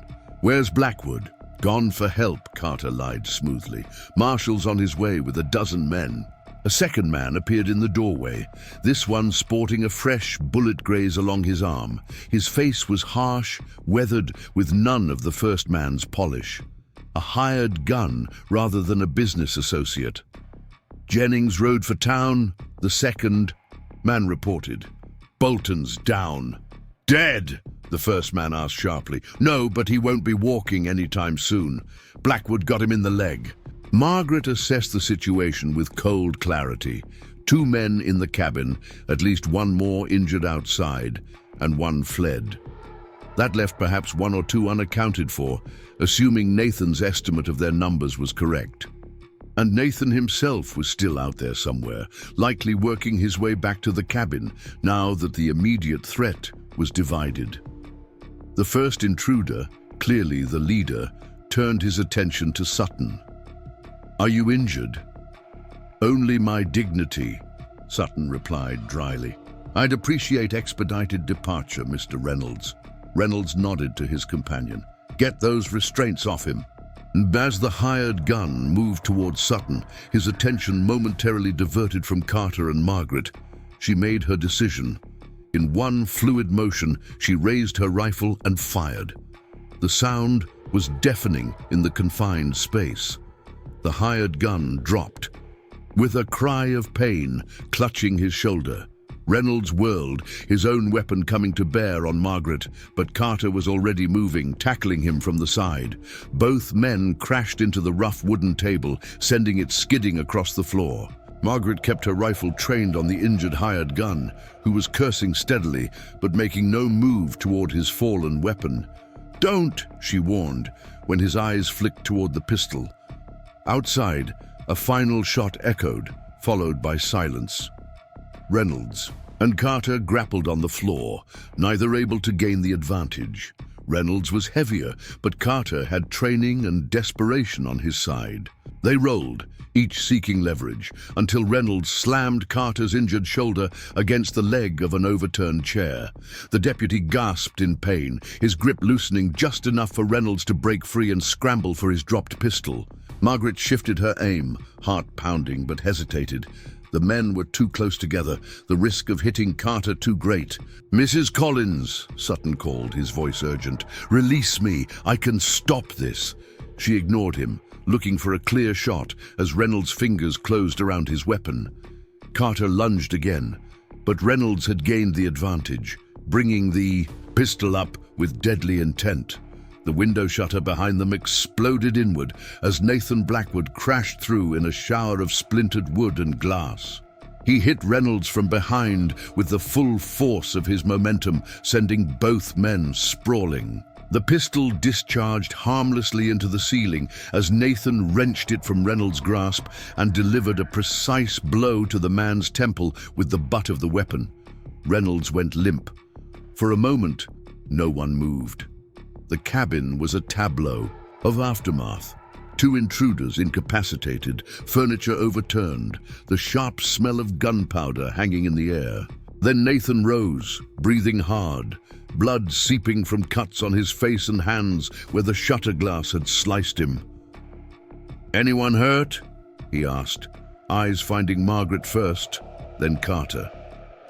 "Just bruises," Carter reported, pressing a hand to his throbbing shoulder. "Mrs. Collins saved my hide."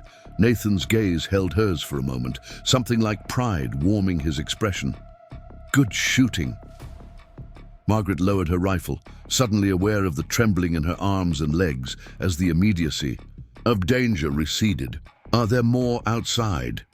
"1 dead, 1 injured and secured to a tree," Nathan reported grimly, "and 1 rode for town, probably to gather reinforcements." "Then we need to move," Carter said, already gathering weapons from the fallen intruders. Nathan nodded. "We'll take their horses. Head deeper into the mountains where they can't follow easily.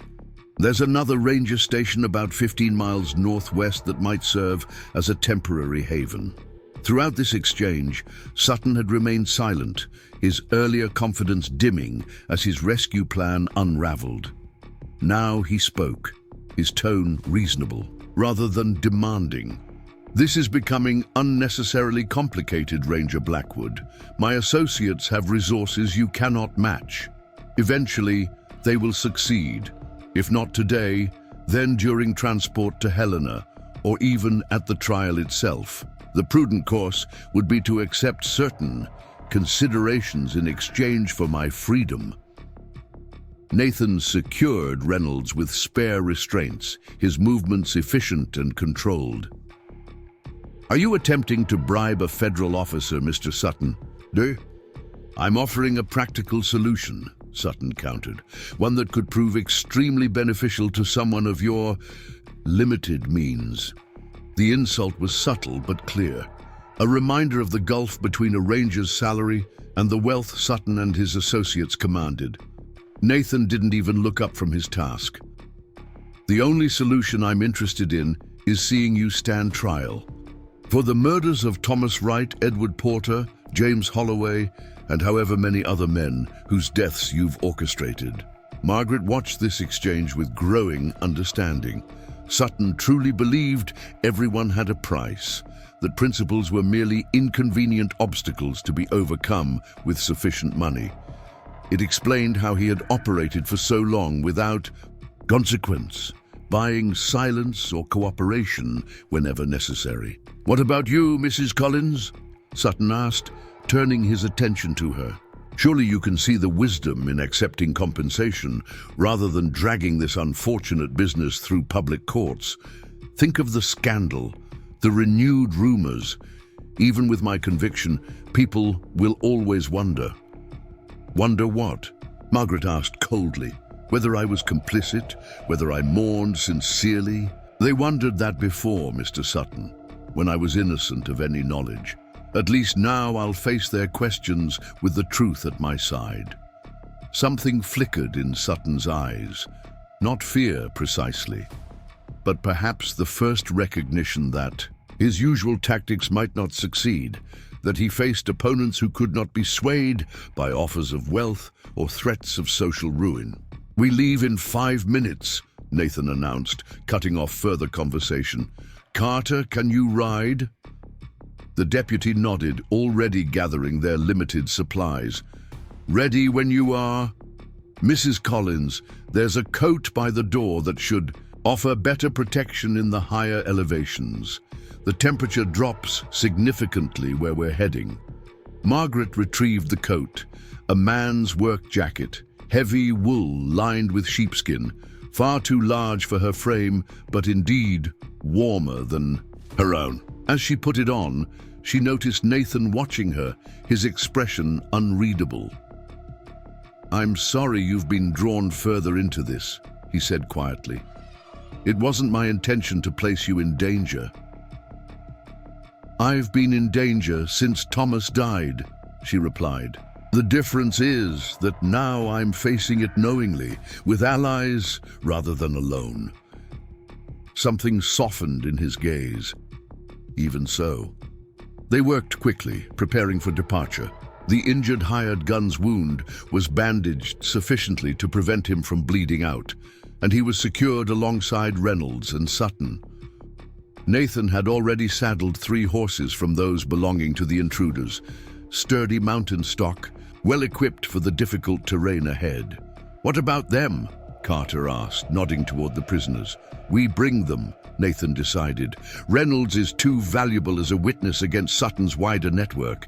The other one might prove useful as well." Sutton was secured on a horse between Nathan and Carter, his hands bound to the saddle horn, while Reynolds and the hired gun were similarly restrained on their own mounts, both still dazed or unconscious enough to offer no resistance. The morning had advanced toward noon, the sun bright but providing little warmth as they set off on a narrow game trail leading northwest into increasingly rugged country. Margaret rode alongside Nathan at the head of their small procession, her mare following the sure-footed mountain horse he'd selected for himself. The trail wound through stands of pine and aspen, climbing steadily into terrain where snow remained on the ground year-round in shaded hollows. "How far to this ranger station?" she asked after they'd been riding for nearly an hour. "Another 3 hours, assuming the trail remains passable," Nathan replied. "It's not used often, especially in winter." Margaret nodded, conserving her breath for the climb. The air had grown noticeably thinner, each inhalation delivering less satisfaction than at lower elevations. Behind them, Carter was keeping close watch on their prisoners, his rifle resting across his saddle within easy reach. "You handled yourself well back there," Nathan said after another stretch of silence. "Not many would have kept their heads in such a situation." Margaret considered this. Perhaps it's easier to be brave when you've already faced your worst fears. After burying 3 husbands and enduring years of suspicion, armed men seem almost straightforward in comparison. A brief smile touched Nathan's lips, a perspective I hadn't considered. His expression grew more serious. "When this is over, what will you do? Will you stay in Pine Ridge?" The question caught Margaret off guard. She hadn't allowed herself to think beyond the immediate crisis, beyond ensuring Sutton faced justice for his crimes. The future stretched before her, suddenly demanding consideration. "I don't know," she admitted. "The cabin holds memories, not all of them painful, but the town. As much to atone for," Nathan finished when she trailed off. "Yes, and I'm not certain I want to be there for their atonement. It feels too much like absolution they haven't earned." Nathan nodded, understanding in his gaze. "You could start fresh somewhere. Helena, perhaps, or even further. The territories are full of places where a woman of your strength and character would be welcomed." The idea was both terrifying and exhilarating.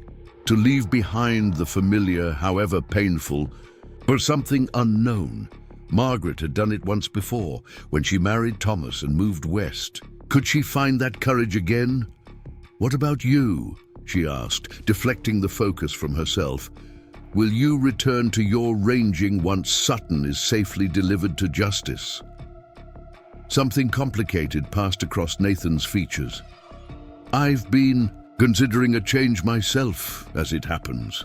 The Ranger Service is expanding its permanent presence in several key settlements. There's talk of establishing a proper office in Helena." "A desk job?"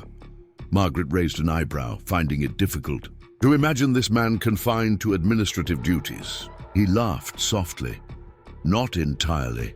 More a home base for regional operations, less constant travel, more stability." The word hung between them, laden with implications neither was quite ready to voice. Stability was something both had sacrificed, or been denied, he through the demands of his profession, she through the violent disruption of Sutton's schemes. Their contemplative silence was broken by Carter calling from behind, "Rider, approaching from the east." Nathan reined in sharply, turning his mount to see. Margaret followed suit, heart accelerating once more. In the distance, a single rider was visible, pushing his horse hard up the same trail they had ascended. "Could be the one who fled," Carter suggested, hand moving to his rifle. Nathan studied the approaching figure through narrowed eyes. "No, the horse is different, larger." He relaxed slightly. "It's the marshal. I recognize Davis's buckskin." Relief washed through Margaret. Help had arrived sooner than expected. The marshal must have made excellent time from Helena, perhaps riding through the night to reach Pine Ridge by dawn. As the rider drew closer, Nathan's expression shifted from relief to confusion. "That's not Davis." The approaching horseman slowed as he neared their party, raising one hand in greeting. He was younger than Margaret had expected for a marshal, clean-shaven and sharp-eyed, wearing a duster coated with trail dust. "Ranger Blackwood?" he called. "Ben Wilson sent me. I'm Deputy Marshal Thomas Harding, out of Helena." Nathan moved his horse forward to meet the newcomer, posture cautious despite the man's credentials. "Where's Marshal Davis?" "Detained. In Bozeman on urgent business. I was dispatched in his place." Harding's gaze moved past Nathan to the bound prisoners. "I see you've had trouble." "Attempted rescue," Nathan confirmed. "We were relocating to more defensible position. One of Sutton's men rode for town, likely to gather reinforcements." Harding nodded. "Wilson mentioned that possibility when I arrived. He's mobilized a posse to sweep the area, but suggested I ride ahead to lend assistance." His eyes found Margaret, curiosity evident. "Mrs. Collins, I presume?" Margaret acknowledged the identification with a slight nod, studying the deputy marshal with equal interest. There was something familiar about him, though she was certain they had never met. "We should keep moving," Nathan decided. "One of Sutton's associates is still unaccounted for, and there could be others." "Agreed," Harding said, "though perhaps a change of destination is in order." I passed a lumber camp, about 5 miles back, that might offer better shelter and additional manpower if needed. Nathan considered this. "I know the one, Mackenzie's operation. Good suggestion." They altered course, now heading northeast rather than continuing northwest. Harding fell in alongside Nathan at the front of their small column, the two lawmen, conversing in low tones about the situation and the evidence against Sutton. Margaret dropped back slightly, finding herself riding near Reynolds, who had regained consciousness during their journey. The businessman glared at her from beneath, swollen eyelids, the blow to his temple having left an impressive bruise. "You've made a terrible mistake," he said quietly, voice pitched to reach her ears alone. "Do you think this ends with Sutton? There are others, men with influence you can't imagine. They'll never allow this to proceed." Margaret regarded him coolly.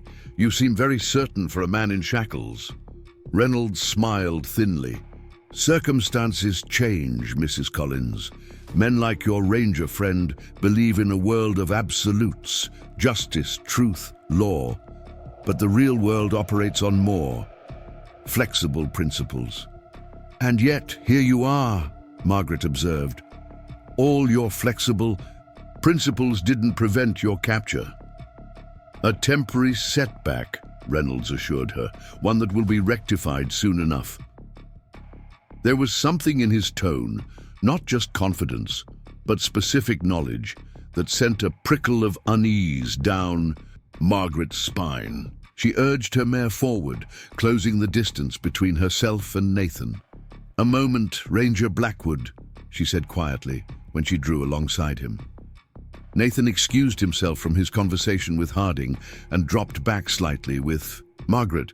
"Reynolds seems unusually confident," she murmured, "as though he expects rescue imminently." Nathan frowned. "Did he say something specific?" "Nothing concrete, but his manner."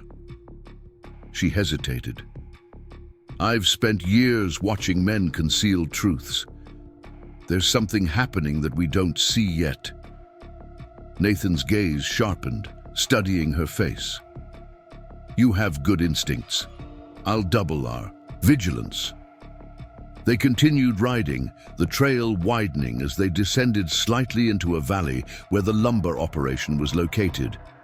The scent of fresh-cut pine grew stronger, and soon the rhythmic sound of axes and saws reached them. The camp appeared around a bend, a collection of sturdy log buildings surrounding a central yard where massive felled trees were being stripped of branches and cut to length for transport.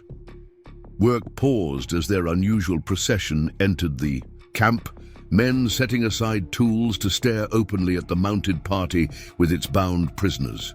A burly foreman approached, wiping his hands on a leather apron. "Ranger Blackwood," he greeted, recognition in his gruff voice. "Unexpected pleasure. What brings you to our humble operation?" "Need temporary shelter, Mr. Mackenzie," Nathan replied. "Transporting dangerous prisoners to Helena. Had some trouble on the trail." Mackenzie nodded, taking in the situation with shrewd eyes. "The cookhouse is at your disposal.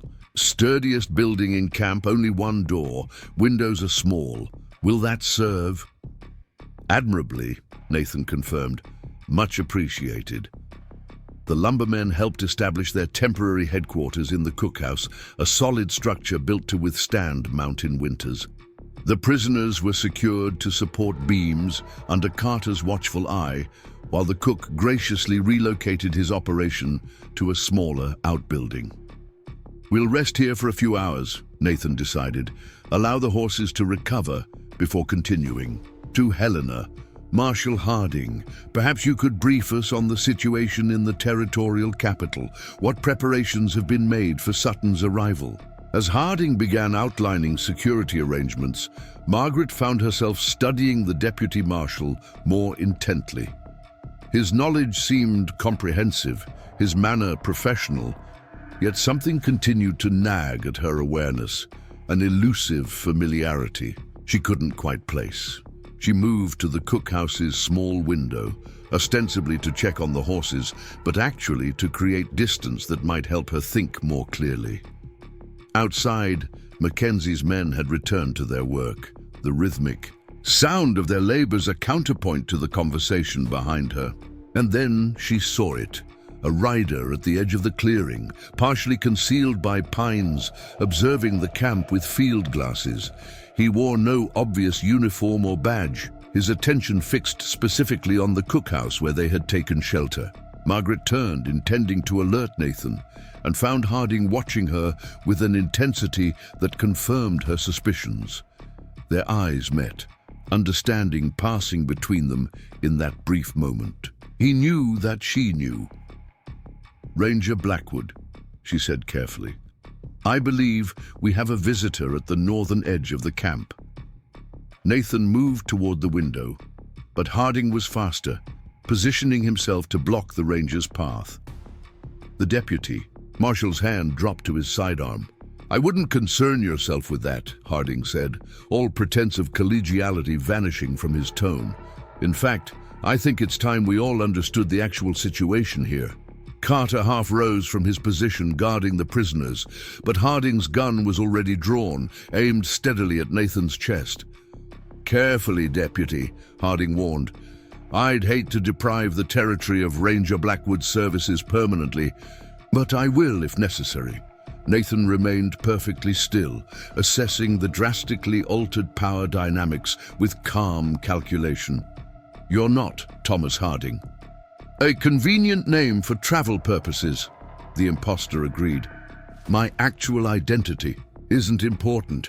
What matters is that I represent interests that find this prosecution inconvenient." Reynolds laughed softly from his position against the support beam. "I told you circumstances change, Mrs. Collins." Margaret felt ice forming in her veins. All their careful planning, the risks taken, the progress toward justice, all undermined by this wolf in lawman's clothing. Anger flared, hot and clarifying. "You work for Sutton," she said, the pieces falling into place, "or whoever is behind him." The false marshal inclined his head slightly. "Let's say I work for men who understand the true hierarchy of power in the territories. Men who recognize that certain business arrangements, while perhaps not strictly adherent to the letter of the law, serve greater economic interests." "You mean murdering innocent men for profit serves economic interests?" Margaret challenged, fury making her reckless. "Regrettable collateral damage," he replied without a trace of remorse. "Now here's what's going to happen. I'm going to release Mr. Sutton and Mr. Reynolds. We're going to depart with all evidence collected against them. And you three are going to remain here unharmed, provided you agree to certain conditions." "And those would be?" Nathan asked, his voice level despite the pistol trained on him. "A simple statement that upon further investigation you discovered the evidence against Mr. Sutton was fabricated by a vindictive widow, that Mrs. Collins confessed to orchestrating the deaths of her husbands for financial gain." He smiled thinly. "The Black Widow narrative resurrected with a satisfying conclusion that absolves important men of any wrongdoing. The casual cruelty of it, the ease with which this man proposed to reinstate the very lies that had isolated Margaret for years, left her momentarily speechless with rage. Everything she had endured, all the painful truths uncovered, dismissed in service to protecting wealthy criminals. "And if we refuse?" Carter asked, tension evident in his posture. The false marshal shrugged. "Then this remote lumber camp suffers a tragic accident. Bodies are rarely recovered intact after forest fires, I'm told." Margaret's mind raced, fury sharpening her thoughts to crystalline clarity. The false marshal stood between Nathan and the door, his attention primarily on the ranger he clearly considered the greatest threat. Carter remained near the prisoners, hands carefully visible, awaiting some signal from Nathan. Outside, at least one more of Sutton's men watched the cookhouse. "You've miscalculated," Margaret said, her voice steady despite her racing heart. "The evidence isn't just here. James left copies with his banker in Helena. Letters detailing. Sutton's operations were sent to the territorial governor to be opened if anything happened during his transport." And the imposter's expression flickered, doubt creasing his brow momentarily. "You're bluffing." "Am I?" Margaret raised an eyebrow. James was meticulous in his record-keeping. Did you truly believe he would trust his evidence to a single location? A single person? She laughed softly. For men who claim to understand power, you comprehend remarkably little about protection. Sutton shifted uneasily against his restraints. "Is this true? Did Holloway create backup evidence?" The seed of doubt was planted. Margaret could see it blooming in the expressions of both Sutton and the false marshal. The beauty of her bluff lay in its plausibility. James had indeed been methodical, careful. The idea that he might have created contingencies was entirely consistent with his character. "Reynolds," the imposter snapped, "did you search Holloway's bank connections in Helena?" Reynolds paled slightly. "We acquired his personal accounts, but if he used a separate repository, established under another name..." The moment of distraction was brief but sufficient. Nathan moved with the fluid grace of a mountain lion, knocking the imposter's gun arm upward as the weapon discharged into the ceiling. Carter lunged for the rifle propped against the wall. Margaret seized a heavy iron skillet from the cook stove and swung it with all her strength at the back of the false marshal's head. The impact produced a sickening crack. The man crumpled, instantly blood seeping from beneath his hair into the rough wooden floor. For a heartbeat, no one moved. "Is he?" Margaret began, the skillet suddenly leaden in her hands. Nathan knelt, checking for a pulse. "Alive," he confirmed, "though he'll wake with a monumental headache if he wakes at all." Carter had the rifle trained on Sutton and Reynolds, who had abandoned all pretense of confidence. Outside, a shout indicated the watcher had realized something was wrong. "We need to move," Nathan said, retrieving the fallen man's pistol and checking its load. "Carter, can you—" The deputy nodded sharply. "I'll hold position here. Go." Nathan grasped Margaret's arm, guiding her toward the cookhouse's small rear window. "This way." "What about Carter?" she protested. "We can't leave him." "He'll be safer if we draw their fire elsewhere," Nathan insisted, already helping her through the narrow opening. "Trust me." Outside, chaos was erupting as lumbermen scattered for cover, the approaching rider firing warning shots into the air. Nathan and Margaret crouched low, using stacked timber as concealment while they made their way toward the horses tethered at the edge of the camp. "We need to reach Pine Ridge," Nathan explained as they ran. "Wilson should have assembled enough men by now to secure this site properly." They reached the horses without being spotted, mounting quickly. Instead of taking the main trail, Nathan led them along a narrower path that skirted the eastern edge of the lumber operation before plunging back into the dense forest. "You were brilliant back there," he said, once they were safely beyond immediate pursuit. "That bluff about James's contingency plans may have saved our lives." Margaret tucked a strand of hair behind her ear, suddenly self-conscious. It seemed the logical approach. create doubt, divide their attention. Most people freeze. In such situations, you adapted. The admiration in his voice warmed something long cold within her.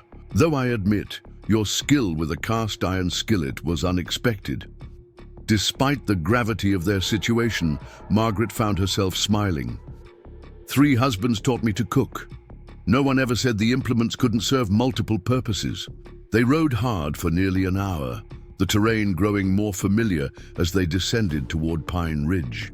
The afternoon sun slanted through the trees, creating dappled patterns on the snow-covered ground. No sounds of pursuit reached them, but Nathan maintained their pace, unwilling to risk complacency. "What happens now?" Margaret asked during a brief pause to rest the horses. "If Sutton has men masquerading as marshals, how can we ensure he actually faces justice?" Nathan's expression was grim but determined. "We go directly to Judge Morrison in Pine Ridge.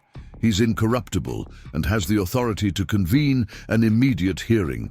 Once Sutton's crimes are officially entered into record, it becomes much harder for his associates to simply make the case, disappear. And the other widows, the ones you mentioned before? We'll send for them immediately, their testimony combined with yours and the evidence we've gathered." He met her gaze steadily. "It will be enough, Margaret, I promise you." It was the first time he had used her given name. The intimacy of it, the quiet assurance in his voice, settled something within her that had been restless and afraid for longer than she could remember. They reached Pine Ridge as the sun was setting, the town unusually active for the late hour. Riders were gathering near the sheriff's office, Wilson's posse preparing to depart in search of them. The sheriff himself rushed forward as they dismounted. "Blackwood, Mrs. Collins, we've been half out of our minds with worry. When that man rode in claiming to be from your group, he wasn't one of ours," Nathan interrupted.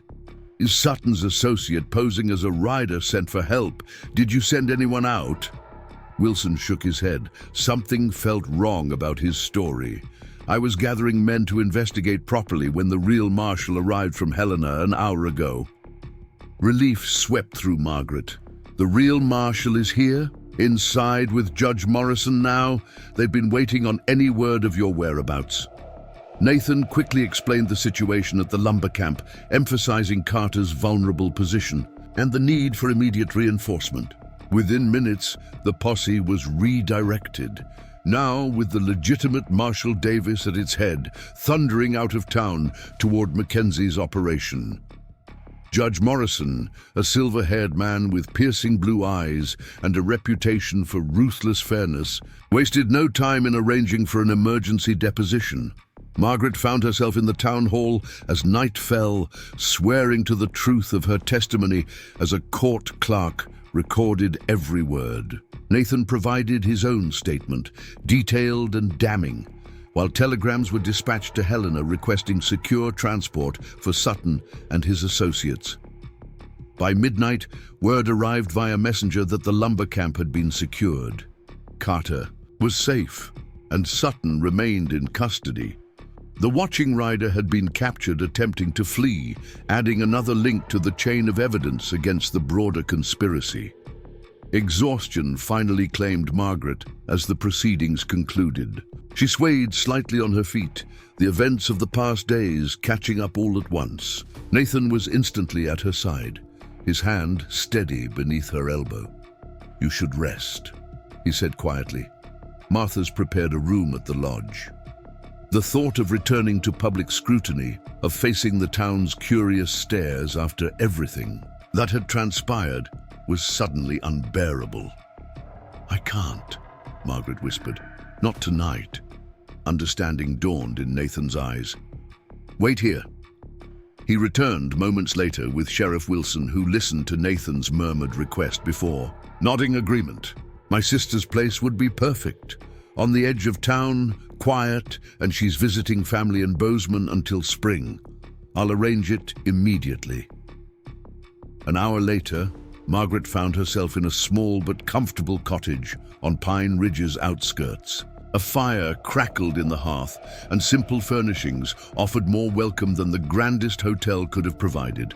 Nathan had escorted her there, ensuring her safety before preparing to depart. "You'll be guarded through the night," he assured her at the door.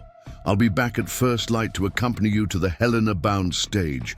The other widows will meet us there for the journey to the territorial court." Margaret nodded, fatigue making her movements sluggish. "Thank you for everything." Nathan hesitated, something unresolved in his expression. "What you did today, your courage, your quick thinking, it was extraordinary. Not many would have maintained such presence of mind." "Necessity breeds capability," she replied modestly. "I did what the moment required." "No," he countered gently, "you did more, much more." Their eyes held for a long moment, the air between them charged with words unspoken. Finally, Nathan stepped back, breaking the spell. "Rest well, Margaret. Tomorrow brings a new chapter." Left alone, Margaret moved to the window, watching Nathan's figure disappear down the moonlit path toward town. For the first time in years, she felt no shadow of doom hanging over her future. Whatever came next, the trial, the public scrutiny, the rebuilding of a life long shattered, she would face it with truth as her companion. She thought of her 3 husbands, each taken before his time by a greed that recognized no boundaries, of decency or human life. Thomas with his gentle humor, Edward with his love of stars, James with his meticulous mind. They deserved justice, and now, finally, they would have it. As would she. Not merely the justice of seeing Sutton punished, but the deeper justice of reclaiming her own story from those who had twisted it to serve their purposes. No longer the Black Widow of Pine Ridge, but Margaret Collins, survivor and truth-teller. Sleep came easier than she had expected, deep and dreamless. Morning arrived with pale golden light, and the scent of pine carried on the crisp mountain air. Margaret dressed in her most practical traveling clothes, packing her few belongings for the journey to Helena. When a knock sounded at the door, she opened it to find Nathan standing on the porch, his own travel gear in hand. "Good morning," he greeted her. "I hope you slept well." "Better than I have in years," she admitted. "Any word from the lumber camp?" "All secured. Sutton and his associates are already on their way to Helena under heavy guard. Marshal Davis is taking no chances this time." They walked together toward the stagecoach depot, the town just beginning to stir around them. A few early risers paused in their routines to watch them pass, but there was no malice in their gazes now, only a complex mixture of shame, curiosity, and something approaching respect. At the depot, the stage was being prepared for departure, luggage stowed, horses checked. 2 women waited on the platform, both dressed in mourning clothes that had seen considerable wear. Both watched Margaret's approach with expressions of cautious hope. "Mrs. Emily Townsend from Boulder City." Nathan introduced the elder of the 2, a woman with silver-streaked dark hair and permanently furrowed brow, and Mrs. Rebecca Chapman from Silverdale. The younger woman, fair-haired and fragile-looking, extended her hand to Margaret. "Mr. Blackwood has told us about you," she said softly, "about what you endured, about how you helped bring this man to justice." Margaret clasped Rebecca's hand firmly. "We all played a part, and now we'll finish it together." As the women spoke, sharing abbreviated versions of their parallel tragedies, Nathan stepped aside to confer with the stage driver. Margaret noticed him gesture in her direction several times, likely arranging additional security for their journey. "He's a good man, your ranger," Emily observed, following Margaret's gaze. "Most would have seen 3 widowed husbands and looked no further for a culprit. He sees truth where others see only convenient assumptions," Margaret agreed. "A rare quality." Rebecca studied Margaret with perceptive eyes. "And something more, I think, the way he looks at you." Before Margaret could respond, Nathan returned to their group. "Ladies, the stage is ready. It's a long journey to Helena, but arrangements have been made for your comfort at each stop along the way."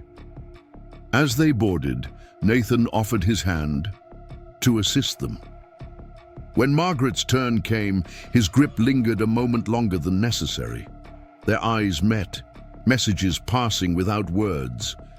Whatever lay ahead, the trial, the aftermath, the rebuilding of shattered lives, they would face it, not as ranger and witness, but as equals who had glimpsed truth together. The stage pulled away from Pine Ridge, dust rising behind its wheels.